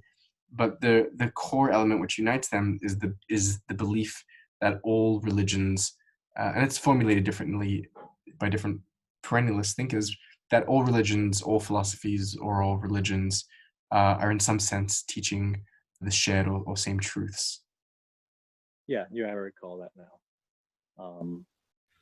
Often comes in strains of omnitheism as well. Especially these days, you have a lot of omnitheists within the neo-pagan communities, and it's never quite been my thing, because I do, when you try to, maybe this is just my personal experience with it, I find that these individuals try to kind of just latch everything in together, and they spend more time trying to find out where exactly things can fit and trying to make these different cultural elements fit than they are in trying to find the emergent practices and actually develop those. So I do see a lot of merit in it. I mean, you can see myself, I've been through different traditions, I've been through different studies, I've talked to a lot of different people, and I have formed my own corpus of writing through it. But I find that unless you have that as sort of a goal, if you don't know that non-duality or mysticism is what you're looking for, then you might just wind up with this sort of new age practice that doesn't have a very strong definition or a very strong philosophy. Is my only concern about it. Interesting. That's very interesting. I mean, I don't know how formally I do this, but I somewhat identify most closely as a perennialist. And my understanding of the perennialists is, or at least my take on perennialism, is like the acknowledgement of the centrality of mysticism, and in this way similar actually to Rën, to try and abstract the core of mysticisms from their particular instantiations in their own histories and cultures. And what happens is, when you're looking for deep commonalities and not just superficial commonalities, there's a form of like New Age perennialism where it's like, oh look, there's 10 Sterile in Jewish mysticism, and there's a bunch of chakras in Eastern thought, they must be the same thing. I think that's a very like facile perennialism. The perennialism which I'm interested in is in much more philosophical. It's like, okay, let's see how these traditions are teaching like unity and non-dualism and ego death, and really core principles that aren't cultural, that aren't just magical or theurgical or occult or esoteric. That really doesn't interest me, any of that. And in tandem to that, and this is something which perennialists have taught throughout history, there's a need to choose one religion in terms of practice, or choose one tradition in terms of actual ritual and practice, that while conceptually you may see them all as teaching a truth, most perennialists advocate choosing one tradition to really deepen. In some sense, there's an arbitrariness to that choice, and you could choose like picking up round pebbles on a beach to be like your practice, but as long as you're doing that religiously, then that will be your method. Just anything that's focused, and probably I'm guessing anything that can form a community, that can be built, have a community built around, because Sangha is always important in these traditions. Community is always important in these traditions. Having somebody that you can actually develop yourself with. Yeah. Having community, having peers, having mentorship. I think these are actually some of the real pressing questions to contemporary seekers that are looking to practice a form of mysticism in a very modern or postmodern and post-dogmatic world. It's difficult to find community and mentorship and fellow seekers. It's definitely something I mean, one of the reasons which I started my own project was because I was literally so alone, physically and like mentally and spiritually, in my own practice. And beginning to just share things online, I found people who were interested in and were able to to create some sort of community and partnership around that. But I think these are actually, I think what we're witnessing now, what we're partaking in, is really a new moment and a new challenge to spirituality and to mysticism for the 21st century. These questions of how does one create community, how does one find mentorship and discipling, I think these are actually very serious and very, very current questions. They are, yeah, because it's, even within the community, it's been hard to actually organize a large group of non-dualists. It's been hard to organize a large group of mystics. Whenever you see these mystics, there's usually a teacher who understands it, and there's a bunch of students who may or may not get it, and they may or may not just be there for the learning, for the cultural experience. They may not actually be applying it, and you see these in all communities. And I think that's part of why you see a lot of traditions sort of always kind of going back to the ritualistic side of things, the very dogmatic, very theistic side of things. Whereas the non-dualists, they're always there. They never go away, but they seem to just sort of pop up at random in different traditions all over the world.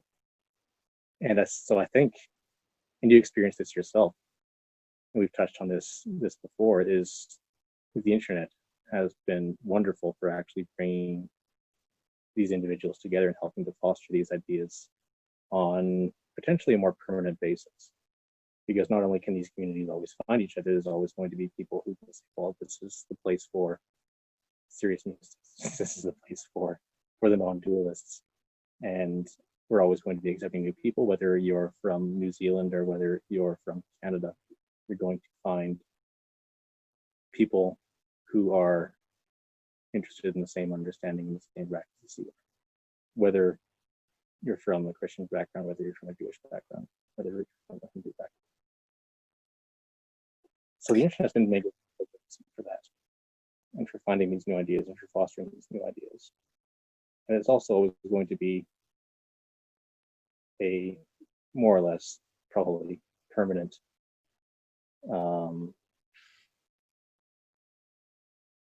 library, I guess, for these conversations and these ideas that have taken place. Yeah. It really is fascinating. It's fascinating to kind of watch history in the making on this front, a front which so close to my heart. Talking about all of the advantages of the internet, it would be remiss not to talk about the challenges that the internet brings. And I'm curious where this has found you in your own journey.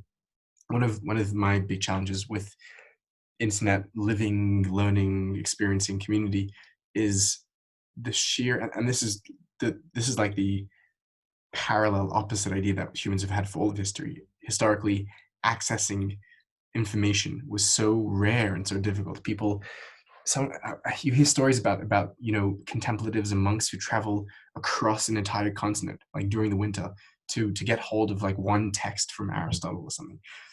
And today we have the exact opposite problem, where the abundance and the profound abundance of information is crippling, and the ability that we have as individual humans to sort through the just sheer onslaught of information that the internet puts at our fingertips.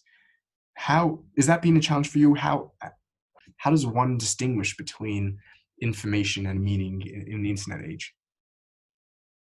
Yeah, definitely. Information overload is a massive problem now, and yeah, it's not even necessarily information that we're getting. A lot of it is false information that we're getting. The internet is used so much for shaping ideas, not just by individuals, but by companies, by organizations, right? That not in the conspiracy theorist anyway, but very difficult to sort, and it's more difficult to wade through that. Necessarily have the answer to that, but we as world are muster are actually useful, and I don't necessarily think we're ever going to affect that. Did I lose you? I think we're cutting out a little, but I got the do you want to repeat just that last sentence or two? Like, it's a bit of a lag here. Yeah. I just said that Rën's met similar difficulties in that we compartmentalize everything. Whenever we're faced with new information and we have only a couple seconds to actually decide what to do with that information, we put it in a box that is based off of our past experiences. So people come across Rën, they say, okay, well, here's another new age thing. all talking about mysticism is talking about non-duality, is talking about no self. It sounds to me like self-empowerment stuff. So I'm going to put this over here with, you know, your deep actual presence, stuff like that. Maybe I'll put it over here where I've heard about these lunatics trying to start their own cult and make their fortune off of their new cult. Right? Maybe I'll stick it over in that box instead. And it is difficult to decide what's useful and what's not in this world where we have so much information, so much misinformation. And I think that's just going to be something, it's going to be a problem that we have to work out as a world as a whole. And I don't think we're ever going to find a surefire solution to it. I think it's just something that we have to decide as individuals to focus on ourselves. What you're saying is very true. And I think anyone alive today on the internet has to develop some sort of, BS meter. And I think someone that's particularly interested in and trying to learn about, religion, spirituality, mysticism, non-dualism, has to have a very finely tuned meter to distinguish between just the tremendous amount of nonsense that's thrown around and what's actually of quality. And for some reason, and it's a judgment which you make instantaneously and probably subconsciously. And for some reason, when I was reading about Rën, it was not thrown into the trash can instantly, which in itself is something interesting. And I'm curious to know, and for me, it's a bit hard to make sense of why I didn't do that, and why I chose to take it seriously and look at it as something innovative. And I'm wondering if you, being more on the inside, have some insight into what sets Rën apart from the whole bag of rubbish that's touted around on the internet, which you yourself are very well aware of.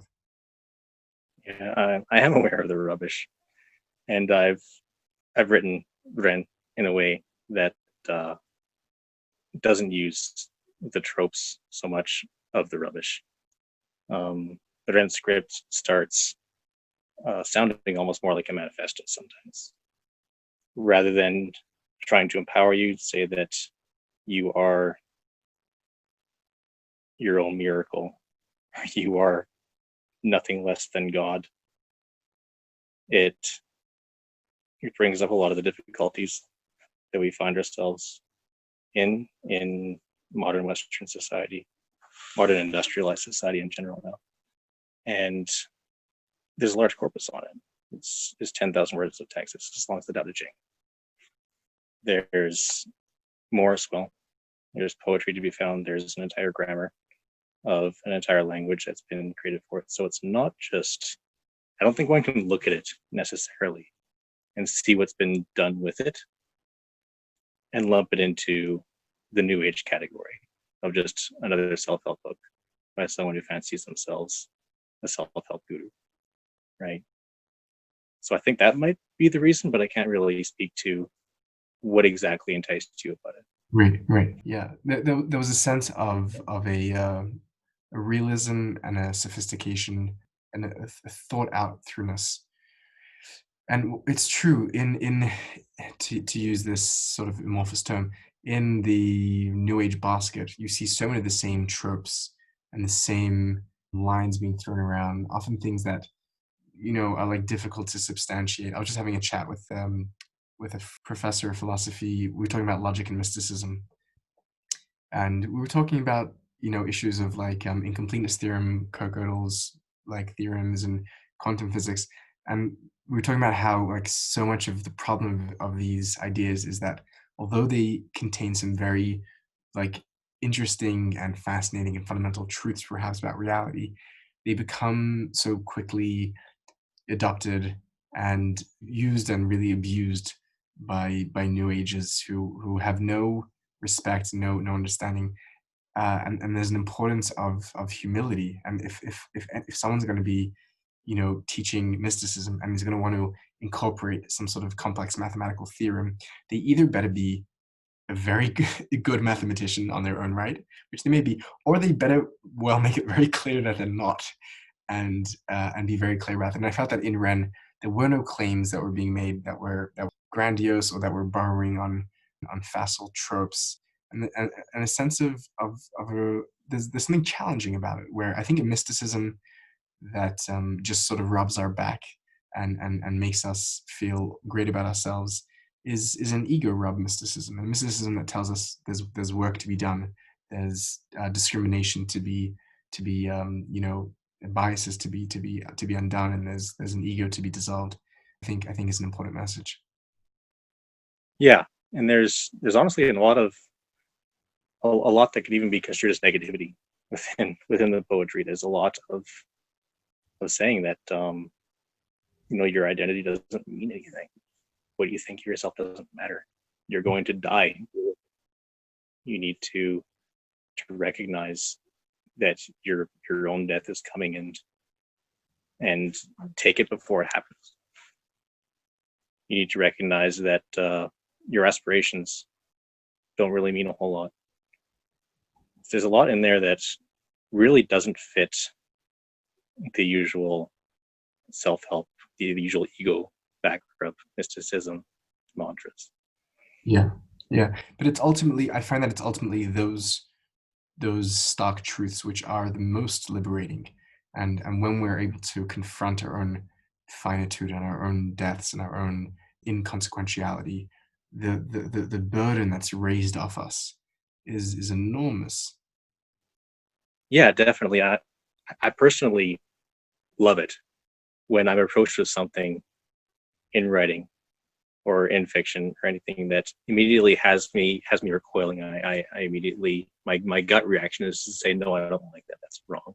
But then I can look into it and see into what I perceive initially as negativity, but is actually truth and reality to it. One of my favorite sections of the poetry that I wrote was one involving the enlightened person, the person who thinks that he has attained enlightenment, that he's reached the top of spirituality, and finding that he actually is still sad. He actually still sometimes gets angry. He still sometimes makes mistakes. And now what? I've reached the top. Where do I go from here? There's nowhere else, nothing else for me to learn. And then a few sections later, it talks about another is the fellow who loves his mistakes, who loves the fact that he still gets sad, loves the fact that he still gets angry, fascinated by these pitfalls in life, and loves the drama that comes out through it. So when I hope that people can read that and they can kind of go from, well, that sounds very negative to me. That sounds very, I don't want to embrace the bad things in life. I don't want to see God in the horrible things that I see going on in the world around me. But then it kind of comes around, and they can maybe see that non-duality in that more negative light that is itself beneficial.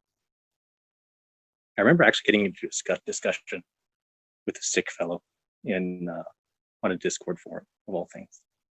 And I was almost banned from the forum for this, but we were talking about non-duality in Sikhi, and he was saying, oh yeah, I see the guru in all of the things. I see the guru in the mountains. I see the guru in the trees. I see guru in all the people I see around me. And I'm like, yeah, I see guru in the bottom of my toilet. I see guru in the Holocaust. I see guru in all of these things too. And he, of course, very, very offended. All of a sudden, non-duality gone. That's not okay. Guru isn't in those things, though. That doesn't count in non-duality. So I almost got banned from that. But that's something that I think we need to address a lot of the time, right? The non-dual Rën is death. Rën is these horrible things. Right. Yeah, that opens up a very interesting question, and it's a two-sided question. I mean, perhaps one of the oldest questions that have plagued classical theology and mystical theologies is the problem of evil. And my question to you is twofold. One, what place does evil have metaphysically in Rën? And there have been, theologies throughout history that have chosen to see evil just as sort of privation or as part of the Godhead. Or so I'm curious to know how you deal with that metaphysically, and perhaps more importantly, how do you deal with evil, if that's a term which you can engage with in a practical sense, because there have been mystics who have been pacifists in the face of evil or perceived evil, and there have been very strong activists. So I'm curious to know, and usually the metaphysics and the practice aren't so far from one another. So I'm curious to know what you do with the bad, the ugly, the dark, the evil. Yeah, the good, the bad, the dark, all that stuff is still Rën. Still recognize it as the non-dual. So the problem of evil is always, if there's a pure and good and benevolent God that is also omnipotent, why does he allow evil to exist? And I say, well, there isn't a Right. pure. So I think that's the problem of evil for the classic theologian, but there's a problem of evil which is a different problem of evil for the mystic, which is, if everything is one, then from whence forth comes what we perceive as evil, and how do we deal with that perceived evil in our reality, which we otherwise know to be non-dual. Yeah, the perceived evil comes from the mind wanting to preserve itself. That does involve, like, we have a very, very strong sense of empathy as humans, and that does involve preserving the community as well, whether our local community, whether our family, whether our global community. We see things like, we'll say, the genocide in, could you call it we'll call it a genocide in Kashmir. Will be political, and say like, well, I don't know anybody in there, but I don't want this. I don't want to live in a world where this is okay. So I'm going to do something about it. And that's a natural reaction from our minds, and that is part of our scripting. That is part of our deterministic scripting. So when we see something that we as non-dual individuals say, I'm going to do something about this, then we should follow that scripting. So when we embrace non-duality, that usually comes along with a lot of humility. It comes along with not necessarily putting one's own life, one's own small comforts above the lives and the comforts of others. So I think it lends itself naturally to a sense of justice as well. So we want this body to exist in the world. This body wants to exist in the world that is full of justice, that prizes justice. So this body will act on it. We're going to let that happen. So determinism, to me, it kind of comes back to how determinism functions. And a lot of people get into determinism and they stop at nihilism. They go, oh, well, everything's predetermined, so it doesn't matter. But that's not the case. It does still matter. It still matters to the mind. It still matters to the bodies that are here. So determinism, when taken fully, this is my opinion that I've written into this poetry, when taken fully, does not actually change your behavior. You become a more humble person. You become less focused on the benefit of yourself because the self no longer exists. But everything else is the same. The only thing that really changes is how you react to it. So if I'm in a situation in which I'm taking up arms in the case of justice, in the cause of justice, or even, you know what, let's go a little less extreme. Let's say I'm just debating online with somebody who has views that are opposite of mine. My sense of justice is to say, well, this individual is being very racist on a public forum, and I'm going to say something about it because I don't want to live in a world where people don't speak up about racism. I'm going to speak up about it, and the dude tells me to go F myself, and 6 other of his buddies from some fascist forum come up and support him, and the whole place turns into a fascist hodgepodge, and suddenly the community is gone. I'm not attached to that. It's fine. I did what I needed to do. I did what my mind told me to do in the name of justice. I was in non-duality, and I'm not attached to that outcome. Interesting, very interesting. It almost seems like there's neither a moral imperative nor a moral neutrality from Rën. It's simply a matter of training the mind or putting the mind in the right state to respond to the natural inclinations that arise because of its deterministic nature. That's right. Yeah. That's very interesting. Yeah, I mean, okay, so the obviously the subject of mysticism and morality is a complicated one. I got a sense from reading that short manifesto, if I can call it that, online, was that there was a bit more of a moral imperative that was emerging. It wasn't as as neutral as you're putting it out now. Yeah, there is a sense of justice for sure, and I think that justice is important, and I think that justice is emergent when one gets into non-duality, when one gets into mysticism. If one isn't living as an ascetic, then one's living in the world, and if one's living in the world, then one wants comfort in the world. And coupled with that determinism, if we're not trying to constantly fight the scripting that we're in, then we have that natural sense of justice. If we put aside the sense of self, that the self needs to be more important, then the next most important thing is the community, the world around us. So it is important to have that sense of justice, I think. Okay. So maybe I'm not making complete sense. No. I think you're making sense. I just think it's a subtle issue, and I'm just trying to kind of peel and push away here. What I hear you saying is that there's a natural sense of justice and a natural.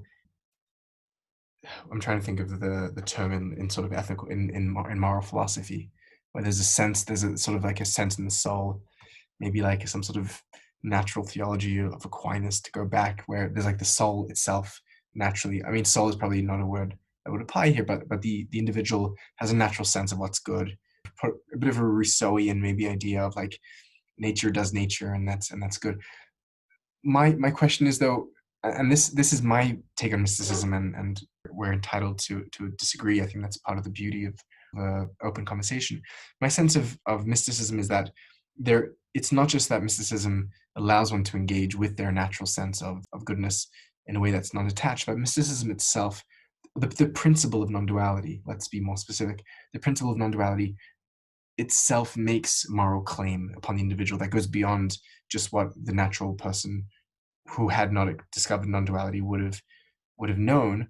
And I think that claim is very simply that if I deeply believe that my existence is not other than your existence, and that however that's phrased, whether they're interdependent or one or interconnected or however it is, then the suffering of the perceived other is no other than my own suffering, and the happiness of the perceived other is no other than my own happiness, which puts a moral claim that I can't be fully satisfied and happy so long as there's still, unhappiness and suffering in another part of the world which is no other than me.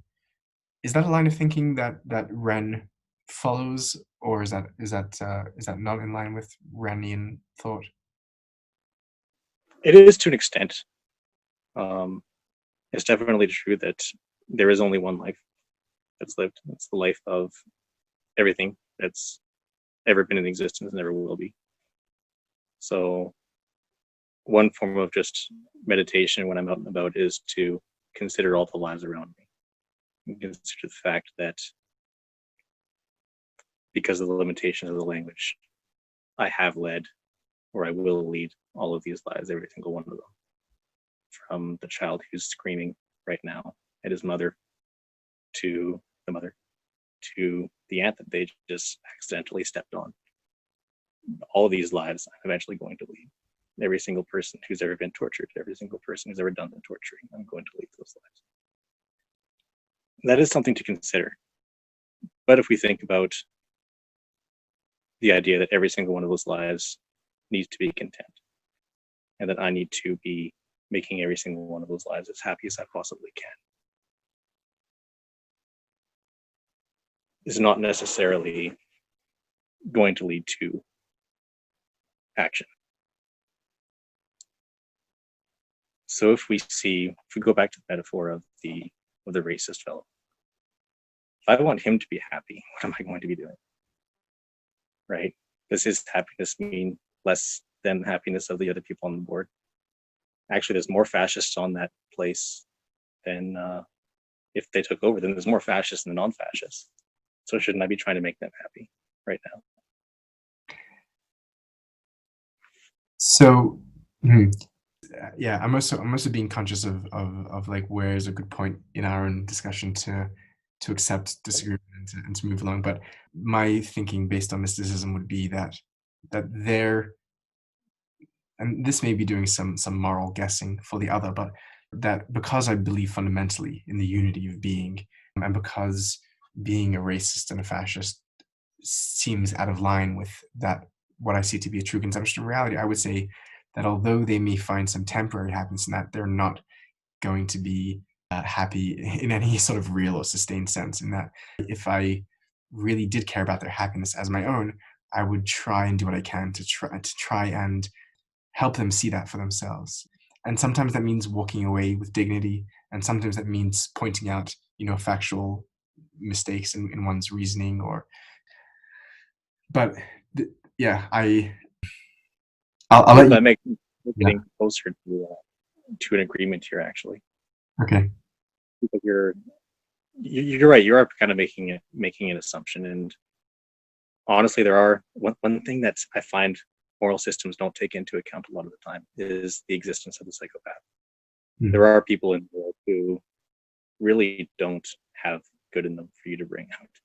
They aren't going to become happier if you teach them the error of their racist ways. They aren't going to become happier if you teach them not to be greedy, because they can't learn. Their brain just literally doesn't function that way. Their neurology is not wired that way. And they're in every society, but 1% of the population is actually a psychopath. And we need to take that into consideration. And the reason that only 1% of the society is a psychopath, and the genetic traits that develop that haven't just blossomed into the entire human race so that we can all be all about helping ourselves, is because the psychopath thrives on those who don't recognize them. If there's too many of them, they start getting recognized and they start going down in numbers. So we need to actually look at the betterment of the entire community. So when we look at these fascists, we could presume that, well, maybe we'll find some sort of grounds on which they might realize that being a fascist actually isn't making them happier. Maybe we might have American History X type story going on where we can just say, has anything you've ever done ever made you happy? And then they just break down crying, and maybe sometime that'll happen. And they're like, but maybe it won't. And right now they just need to be fought so that greater happiness can be brought into society, because society that is not filled with racism is happier than a society that is. Is that kind of getting to? Yeah, I think kind of getting to an understanding. Yeah, I think that I'm not qualified or knowledgeable enough at all in psychology or neuro anatomy or genetics or whatever else would determine. And I'm assuming you also have more knowledge because of your background in counseling. I can't talk to the actual evidence and data of human psyches out there, and the characteristics of psychopathy, and the potentials for therapy and the difficulties around that.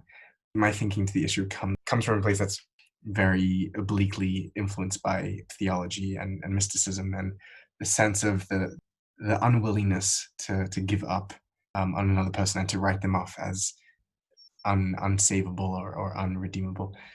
But I'm talking as someone who hasn't studied the literature and who hasn't looked at the evidence. Yeah, and that is where the Rën morality differs a lot. And you mentioned that very briefly when you were talking about what you saw in the poetry. Is there's a strong sense of justice against those that can't be helped, because I did recognize in every moral system, and I, as a young person, I always loved the idea of everyone being saved, of finding the most terrible people in my life or that have existed, finding Hitler sometime, getting a time machine and convincing Hitler to actually be a decent guy, right? But I don't, my background is in psychology, and my experience with psychopaths and my reading on the literature tells me that there are people that do simply exist to disrupt society, and that's part of their scripting. Interesting. Interesting. I think I'm gonna leave you with the last word on that and move forward. And yeah, I don't know enough to, but it's interesting that you've taken that into account and incorporated it where it may be the case that others have not.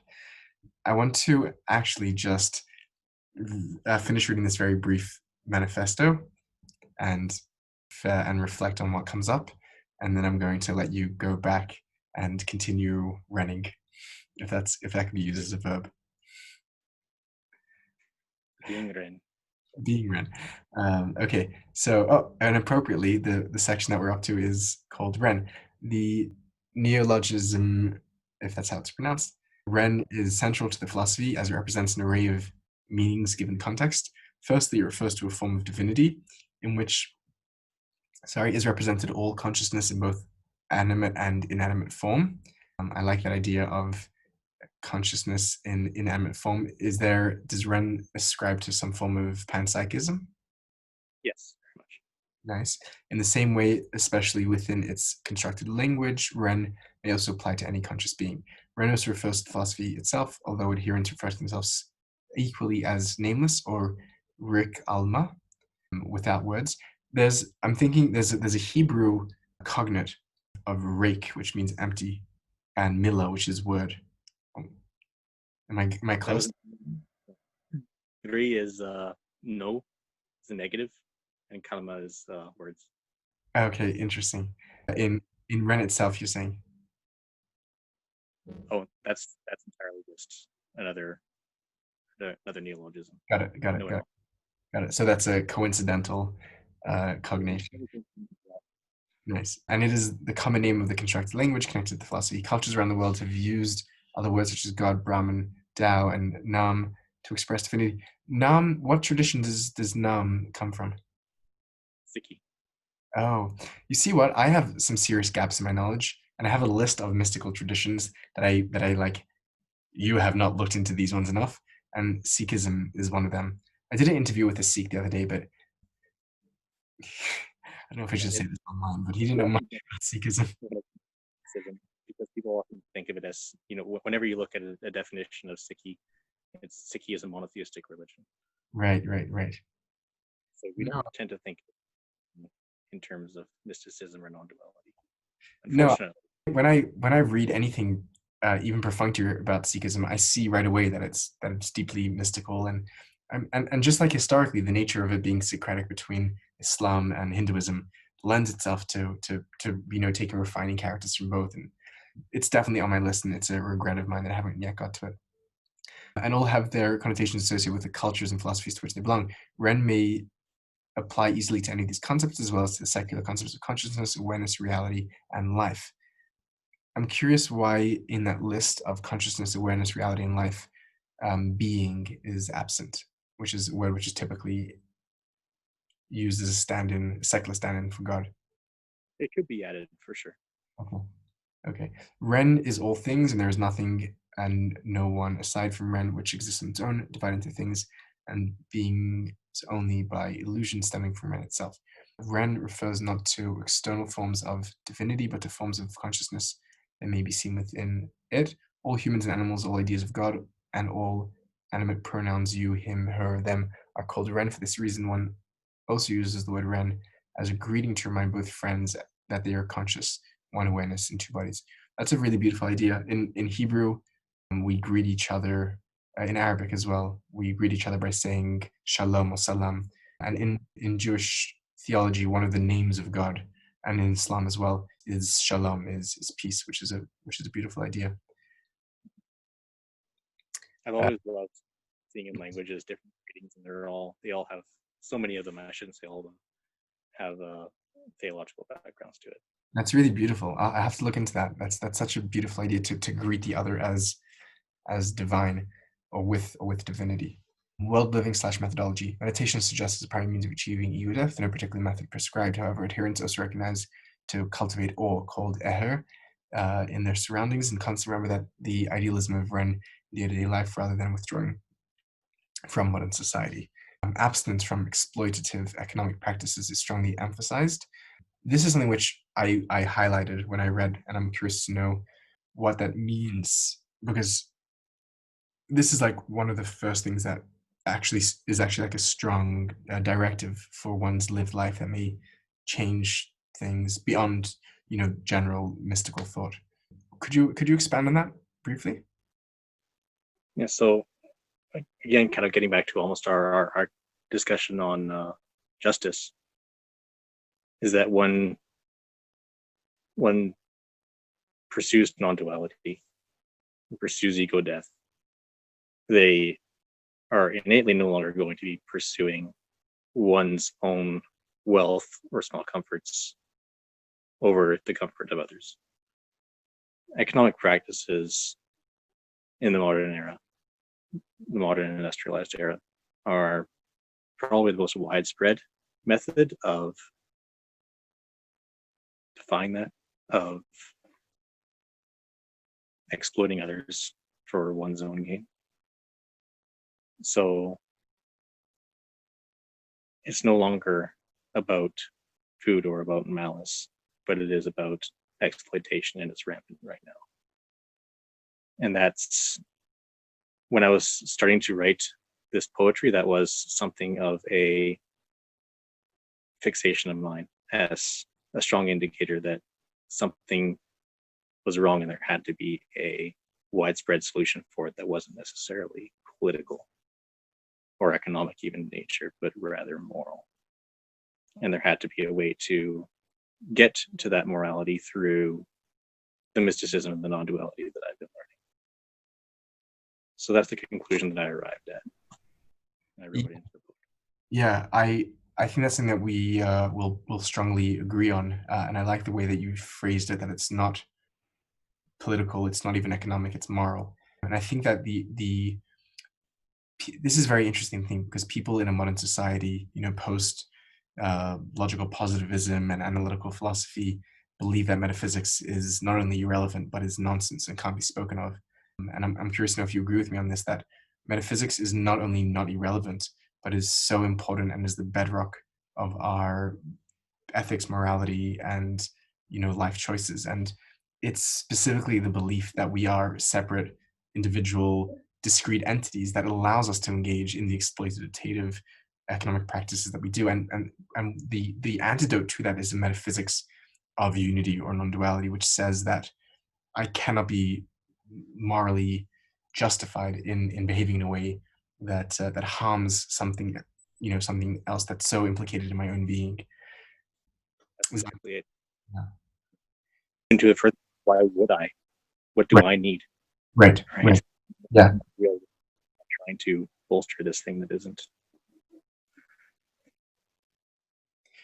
And I guess that waking up also reads into the next line here, which is that the poetry of Rën takes a negative stance towards wage slavery, directed media, and lobbying, and that greed is cited as the source of much suffering and inequality, humility and charity as the solution. That we've been sold this notion, to prop up empty systems of consumptions and production that come at such a huge environmental and moral cost, in the name of greed and ego, and of things which are, empty ideas and illusions. And I love this last line: the namelessness of Rën philosophy is in part a protest against the use of human lives as economic resources. it's such a profound moral stance, and it's something which admittedly is so, because we live in a world which is so large and the systems are so dehumanized, and everything arrives in tight needy packages. We don't see the damage, we don't see the blood spilt. Even myself, someone who's trying to live their lives as much as possible in line, with the principles of monism or non-dualism, still like will do so many things in my everyday life that will have really bad like implications for someone else on this planet. So I think it's both a matter of making that conviction, and then also allowing ourselves to be exposed to the ripple effects and the systems that allow that inequality and exploitation to take place. Yeah, analyzing the causality. That's Mm. what the language is, recognizing that everything that you do has a deterministic cause on everything else. If I decide to drive my car to work today, that's how much more carbon dioxide in the atmosphere, right? Even just small things like that. If I decide to let my anger out right now and, call this stranger in front of me a name, or if I allow my road rage to take over, then whose day am I ruining? And what effect is that going to have on them? What effect is that going to have on their children? What effect is that going to have on their children's life going into being an adult? Mm. There's Yeah, the quote unquote butterfly effect, which is so real in a social sense.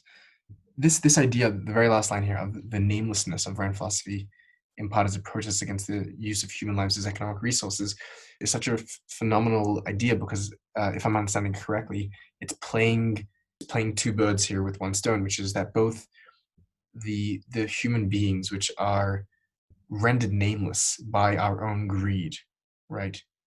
To not mince our words here, the greed that takes place in privileged first world countries, which leads to the stripping of humanity and name from so many people living in impoverished circumstances, is both a protest and a identifying with those that have lost their identity, and it's also the very remedy potentially that will allow those people to come back, to be able to no longer be in systems which exploit them and dehumanize them. Because when we eradicate name and ego and greed, then we're no longer profiting and pouring the fuel into the systems which cause the very namelessness that we're taking on. Yeah, exactly. And whenever you open up a new bank account, whenever you take out a new loan, whenever you start paying rent, whenever you have a job, you're assigning your name to somebody. You're giving yourself away. You have something to give away. And that in itself is, while those things aren't necessarily bad, like it's important to have a home, it's important to be working, but it's still giving into that system and allowing yourself to be made a commodity. So that namelessness takes yourself out of that. It does, you're right, identify with those who have been erased by society, whose names don't even matter at this point, because they have nothing to sign away. Not because necessarily that they've gone into non-duality, but because they have nothing else. It is one of those things that has a lot of different meanings and can be used in a lot of different ways. Yeah, it's a very powerful, it's very visceral, a very small gesture. When I was reading your philosophy and reading the idea of namelessness, I thought about my own project and where my name and my ego maybe along for the ride. And I thought to myself that I should really try and take my name off. I've put Seekers of Unity, I've syndicated it on like Facebook and Reddit and Instagram and Twitter and YouTube. It's like wherever people are, it should be available to them, is my philosophy. But my name was also on all of those places. And I thought to myself, wow, I should really take my name off. And my initial reaction, which I identified as coming from a place of ego, was no, like my name should be there. I want my name there. And because I had that. Right.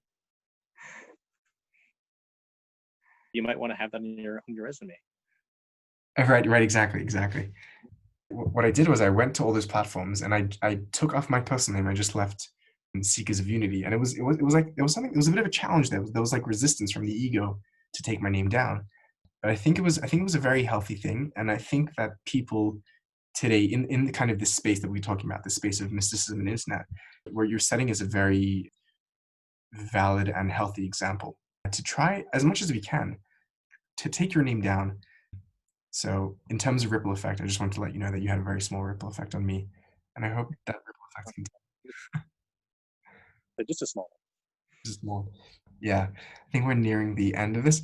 Ethics and equality. Rën ethics are strongly based on its observation and interpretation of nature, especially animal behavior. It does not allow for discrimination based on skin tone, sexuality, gender, race, or religion, and discourages the adherents from identifying with their gender, race, or culture, citing as a source of suffering. That's a very interesting one.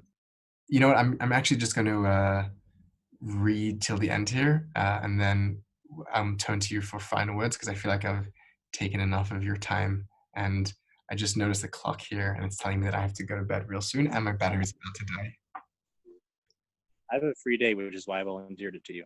Oh, awesome! Thank you. That is very kind. Time is a serious resource, and I appreciate you giving that up.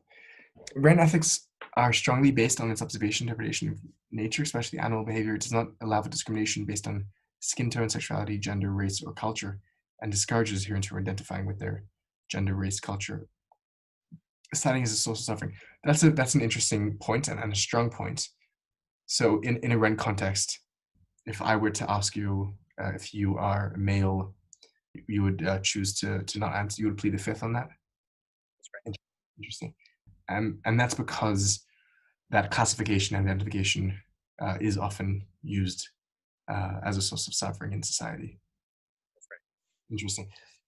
That seems like that would have like a lot of implications, not identifying with sexuality, gender, race, religion. What other implications does that bring up?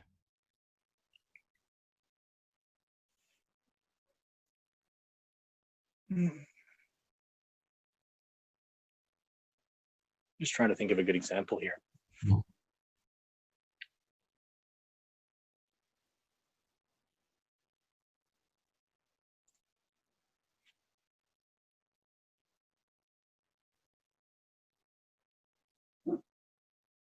I'm not sure. What implications exactly are you looking for? I guess this is indicative of my current state of awareness and the amount of time since I've slept last. But I'm just trying to think, if one is devoting themselves of what is contemporary society, such fundamental forms of identification, religion, gender, race, sexuality.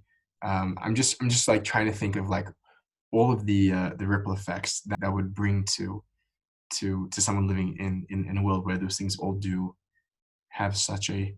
But I guess more and more in society we are moving to places where gender neutrality and are becoming more and more accepted. So that may be easier today than it was even 5-10 years ago. Yeah, definitely. And this isn't necessarily a new idea either. We have a burgeoning sort of non-binary culture now. But that culture isn't brand new to the world. We all around the world, there's been ideas of third genders or being without gender. Right. Recalling actually another story out of Sikh, in which Guru Nanak came across, I think it's Guru Nanak, came across a man who was dressed all in women's clothing. And Guru Nanak, just out of curiosity, said, well, why are you dressed like that? And the man said, well, because I want to make myself beautiful to God. I want God to find me attractive and to love me. And Guru Nanak says, God doesn't care what gender you are. God doesn't care if you're a man or a woman, or how you look, or how you dress. He's going to love you regardless. So this idea is quite old. The idea that gender really doesn't matter in spirituality, and as you said, I think we agree that metaphysics, spirituality should be the bedrock upon which a solid and moral society is formed. So a genderless society would be the ideal here that we're gearing towards. Interesting, very interesting. In some ways, actually, non-binary and non-dual are almost equivalent terms, right? Interesting.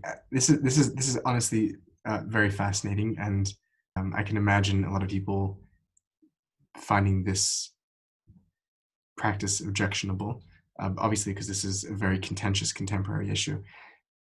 Just to play a different devil's advocate, not the contemporary objection, there's a sense within mystical traditions, at least in Jewish mysticism, the mysticism which I'm most familiar with, where there's not an abandonment of gender and sex, but there's an embrace of the dance between the masculine and feminine, and that's seen on a theological, on a metaphysical, and on a human level, where one embodies the characteristics of what it means to be spiritually masculine, spiritually feminine. That, and it seems again, and this I guess this is a sort of a critique that I've been raising the whole conversation. When we drift away from these binaries and these dualities, is there not something which is lost? Is there not something about being masculine, and is there not something about being feminine, where both of them have such strong, richness and beauty and texture to them, are part of the dance of reality and life and divinity?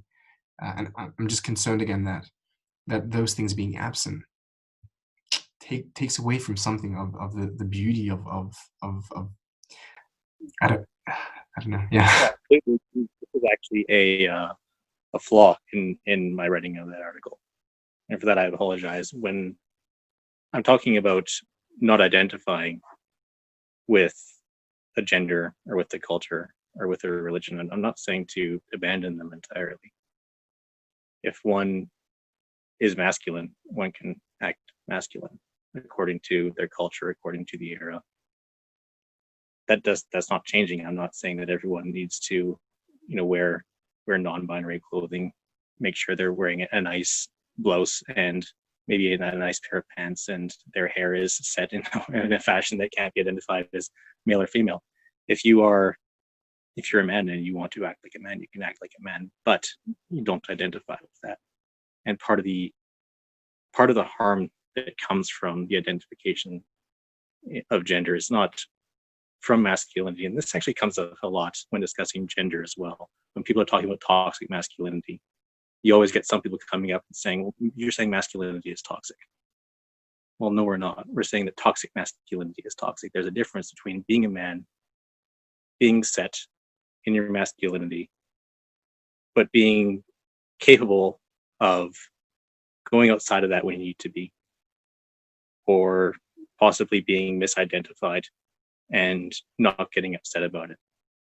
If someone thinks that, say another man thinks you're homosexual and starts hitting on you, you can be either content with that and just being, sorry man, I'm not gay, it's all right.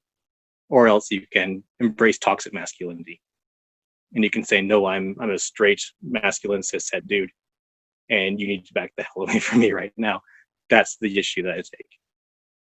So when you're identifying with that masculinity so strongly, that any challenge to that becomes a threat to yourself. Similarly with your culture, right? I'm not saying that you need to ditch your culture entirely. You're right, that would be an enormous loss to the world. Culture is important.